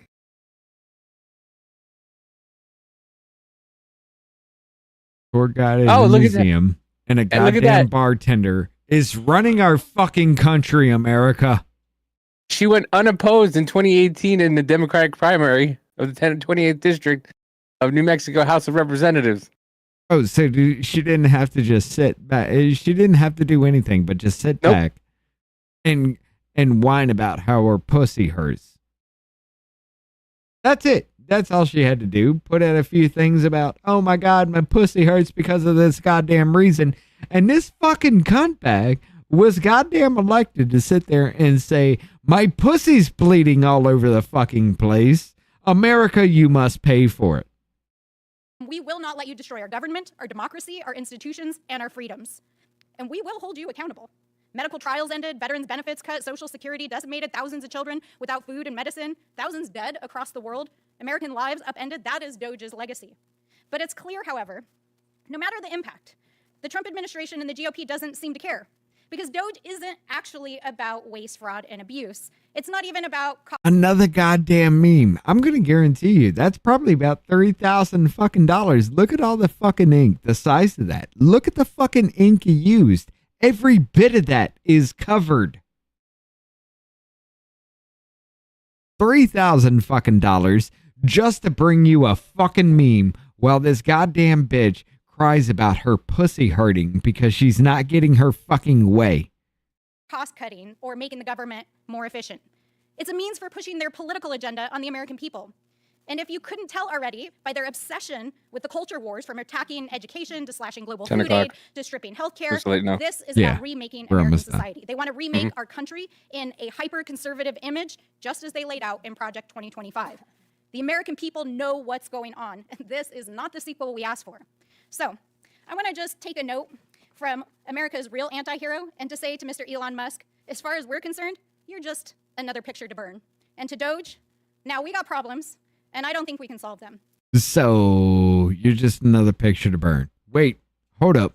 So you're sitting there telling me that not too long ago you were simping for him and you'd let him come all inside you because you're a goddamn gutter slut motherfucker. But because he said something you didn't like, now you're burning his picture? Jennifer with the dono, thank you to everyone still watching this insanity. Every bit of you are awesome. But yes. Really deep cuts. And baby, now we're bad blood. I think we're out. I yield back. I now recognize myself for closing remarks. The American people gave President Trump a mandate to drain the swamp, and they expect us to deliver on that promise. Our massively growing debt and interest threaten every single American, their children, and every generation to come. The United States is now $37 trillion in debt. In fiscal year 2024, the government spent over $1.8 trillion, more than it took in. And in fiscal year 2025, the interest on our debt is expected to exceed $1 trillion, more than our military budget. We need to be brutally honest about how this massive debt came to be in the first place. It originated from Congress and elected presidential administrations for decades. We are grateful that President Trump's DOGE team has already identified at least $180 billion in federal savings. However, without legislative action, these hard-won cuts could be reversed by the stroke of a pen with a future administration. After all, we listen to Democrats every single day, make fun of, attack, and criticize the efforts of DOGE. They don't take it serious. They want government to be bigger and bigger and bigger until we completely collapse. Congress must use every tool at our disposal to make the hard work of the Trump administration permanent. 2 weeks ago, House Republicans took the first step in codifying the DOGE cuts by passing the White House's $9.4 billion rescissions package. This is only the first step. The Senate must immediately pass these cuts and send them to President Trump's desk. We must continue to codify every penny of DOGE cuts through rescissions and the appropriations process. This is our mandate. This is our duty. The legislative branch can't sit on the sidelines. In this subcommittee, we will fight the war on waste shoulder to shoulder with President Trump. We've held hearings exposing billions in improper payments, corrupt NGOs pushing destructive policies, and taxpayer-funded media like NPR and PBS that serve elite interests over the public good. We've uncovered shocking examples like USAID funneling money to undermine U.S. interest abroad, lavish spending on empty federal buildings, and so-called nonprofits bankrolling illegal immigration. Today, we heard more egregious examples of Americans' hard-earned tax dollars being abused to promote genital mutilation of children, fund the Green New Deal scam, fund terrorists overseas, and fund hundreds of billions of improper payments. The American people overwhelmingly support the cuts. And I don't know what faulty polls my Democrat colleagues are using to back their claims saying otherwise, but I've never heard of any legitimate poll that adds up to 110%, like the one on their poster that was displayed here today. What a joke. What a pathetic example. Right. Maybe they should support spending a little more on teaching actual mathematics in the classrooms and a little less on seeking to advance racial justice in mathematics, like the National Science Foundation grant. Regardless, goddamn right. We know the American people are behind the DOGE efforts, and we know the American people don't believe stupid fake polls that have math that make no sense. Exposing this waste and abuse is only half the battle. To win this war, we need to make sure these cuts aren't just temporary. That means passing laws to streamline agencies, eliminate redundant programs, and give the president the authority to fire bureaucrats who don't do their jobs. The same bureaucrats that go ahead and give out these grants that mutilate children, gives money to USAID to do regime change in foreign countries, and so many more stupid, horrible things that the American people don't want to spend their money on. Slashing waste, fraud, and abuse from the federal government provides real savings for the American people.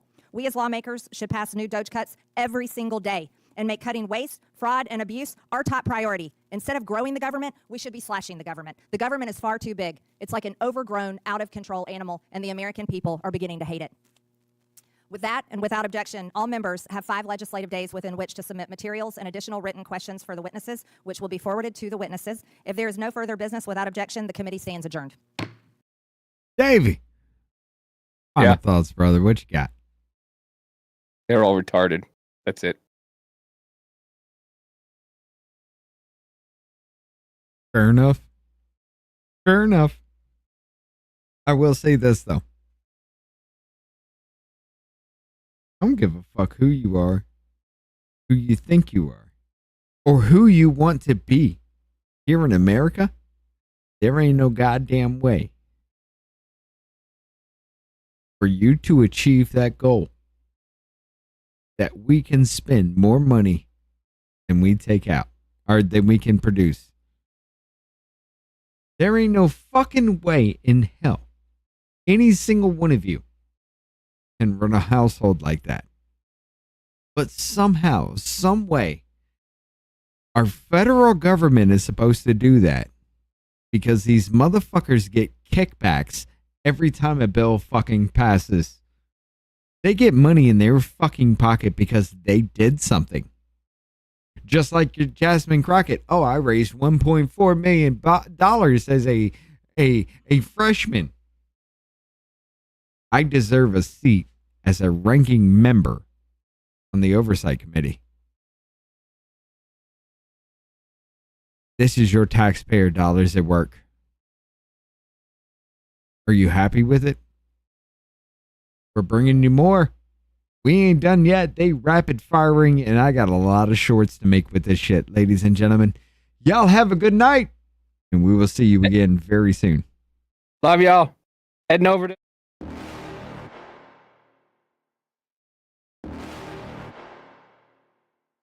You're never gonna make it, you're not good enough. There's a million other people with the same stuff. You really think you're different, man, you must be kidding. Think you're gonna hit it, but you just don't get it. It's impossible, it's not probable, you're irresponsible. Too many obstacles, you gotta stop it, yo. You gotta take it slow, you can't be a pro, don't waste your time no more. Who the fuck are you to tell me what to do? I don't give a damn if you say you disapprove. I'm gonna make my move, I'm gonna make it soon. And I'll do it cause it's what I wanna fucking do. Cause all these opinions and all these positions, they come in millions, they blocking your vision. But no, you can't listen, that shit is all fiction. Cause you hold the power as long as you're dreaming.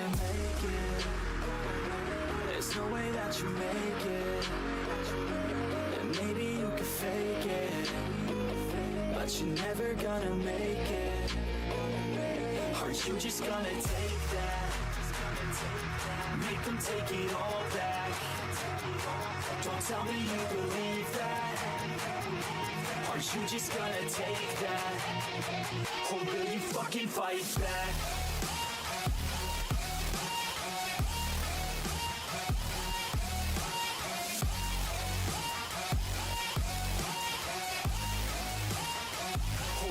Fucking fight back.